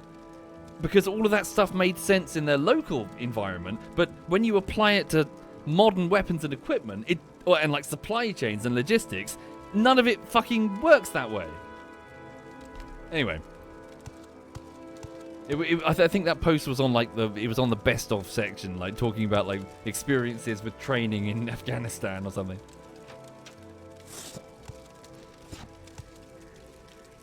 Right. Oh yeah, what was that other thing? Sorry, this was it's been posted a few times, so I wonder if it's even true. There's something about. Sorry, was this Iraq? It might have been somewhere else. Where didn't they famously print out the instructions for a tank or something? There was some sort of instructions that they printed out, and they would give them out to members of the armed forces, only to find that the officers were gathering them up. I think this was Iraq. They'd find that they would be gathering up the books off the servicemen after the Americans would give them out, because the rationale there... No, was this Egypt? The rationale there was that if the officer controls the flow of information, they are useful, and therefore they have job security. So there's this incentive to not share critical mission information. And so it wouldn't matter how many manuals they would print out in the correct language if the manuals just get hoovered up by whatever lieutenant is on the base, because the lieutenant is scared of being replaced. Even though, in a war, the whole point of a chain of command is, if you get shot, you can be rapidly replaced. As in, each sergeant, just fuck it, next sergeant, go. You know, you're meant to be a chain that can rapidly replenish itself. Yeah, information is power, that sort of thing. It's like a cultural thing. Hang on. Or rather, information is job security. Disarm trap. There we go. Trap disarmed. Hello. Whoop. Hang on. Let me just drink a quick Healy potion. Restore health.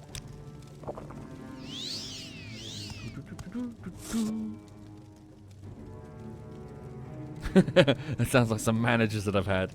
Is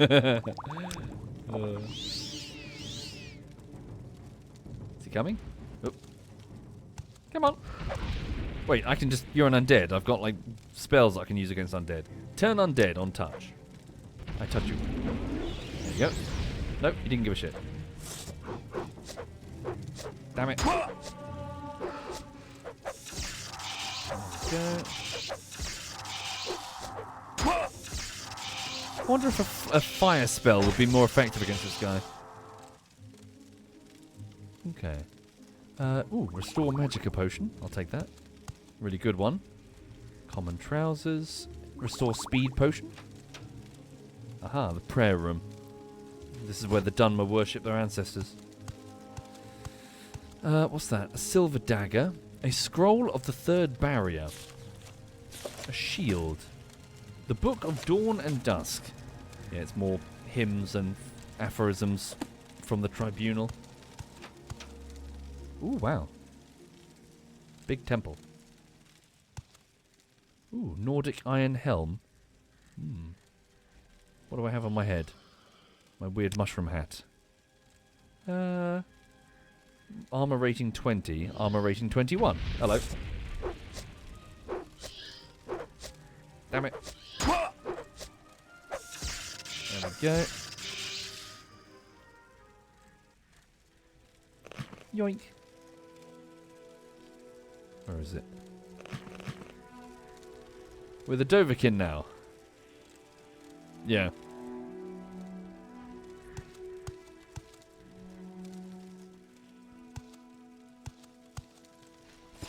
Yeah. Family offerings. Pearl. Valuable. 1 second. I'm being weighed down too much. Let's drop off. Yeah, drop off a couple of the restore fatigue potions. I'm not really drinking them, am I? What's this? Velothian helm. Light armor. It's got a slight heal on it. Value 75. Unique helm. Condition, value, weight, only 1. We'll take it and sell it. Steel right gauntlets. Hello. Heavy armor. Condition, armor rating 20 apiece. What am I wearing? See, now that I'm much older playing this game, I realise just how fucking dodgy what I'm doing actually is. I'm fucking grave robbing. Like, full-on grave robbing here. And these people haven't been forgotten. This isn't some ancient grave. This is the family tomb. The Dunmer still come here regularly. And here I am as a fucking intruder into their lands, stealing their shit. Hang on. Steel right gauntlet, armor rating 20. Okay. A slight downgrade, but I'll take it for the matching pair.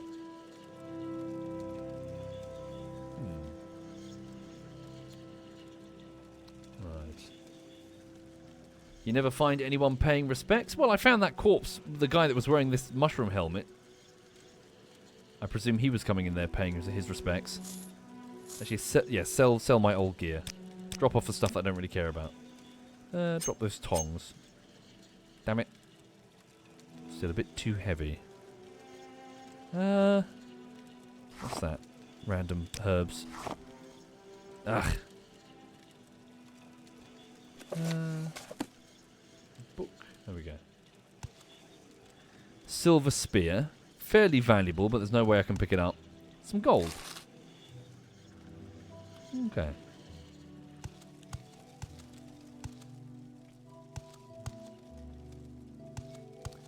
Right, let's go.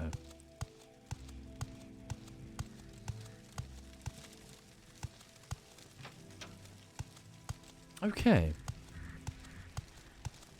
So yes, sorry, looking at the time, everyone. I know I said the line. I do need to go and get on with the editing for Halo bullshittery. So I've got lots to do today. I've got at least 100 issues that I've got to try and work through before the bullshittery is done. So, yeah. I'm going to go and crack on. Ooh, weird. But I do strongly recommend Morrowind. Do give it a go. It's awesome. Right. So, I've made my way up from Aldrune. I've gone down to Caldera. I've spoken to the Ashlander that Kaya's wanted me to speak to, and now I'm being sent all the way up here to an Ashlander camp. So basically the Fremen from Dune. So they live on the slopes of the volcanic Red Mountain, and they'll have more information on the Nerevarine prophecy. So this strange prophecy about a mysterious resurrected general who's going to get rid of all the foreigners from Morrowind. So yeah, next we're going up there. So we're working our way up the coast. Yes. I need more training in general, so I feel my character's not quite tough enough. So I'll need... Yeah. I look ridiculous. I'll need matching armor as well, that's for sure. But yeah, again, strongly recommend Morrowind. And before I go, please remember that there's that video, but it's beneath this live stream on the first tile. Feel free to watch that video by MrBtongue, who explains what's so cool about Morrowind specifically. I strongly recommend it. Right.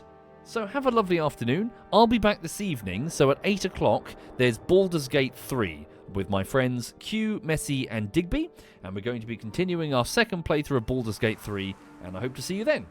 Until then, I'll be working on Halo bullshittery. Right, hang on. Let me just give it a save. Call it the Ebony Mine. Oh yes, of course. Let me link you, if you're interested. Let me link you the spreadsheet that I'm going through. So I feel free to watch me if you want to watch me work today. If anything, I feel that I work a bit better when I know that I've got some eyes staring at me. So if anything, it's great for me because it keeps me focused. You know, if I would wander off to do something else, I'd be like, no, you're being watched, you fucker. So hang on, here we go. So look, here's a link to. Hang on a second. So there's a link to a Google Sheet, which basically contains all of the bugs that I'm trying to work through. So the video is watchable, it's just kind of shit. So I'm going through trying to fix all of these issues that I've found. I'm sure there'll be issues after this, there always are. But yeah, so I've got to get through this batch of issues as best I can. I'm probably going to get through about 20 to 30 today, but I'll do my level best and do what I can before this evening. Yeah, right. Thank you all, have a lovely afternoon, and let me leave you in the company of Jinx, who's doing a bit of Outer Wilds here. So, hang on. No spoilers for Outer Wilds, if you please. The game is awesome. Let Jinx discover it on their own. Right, thank you. See you soon.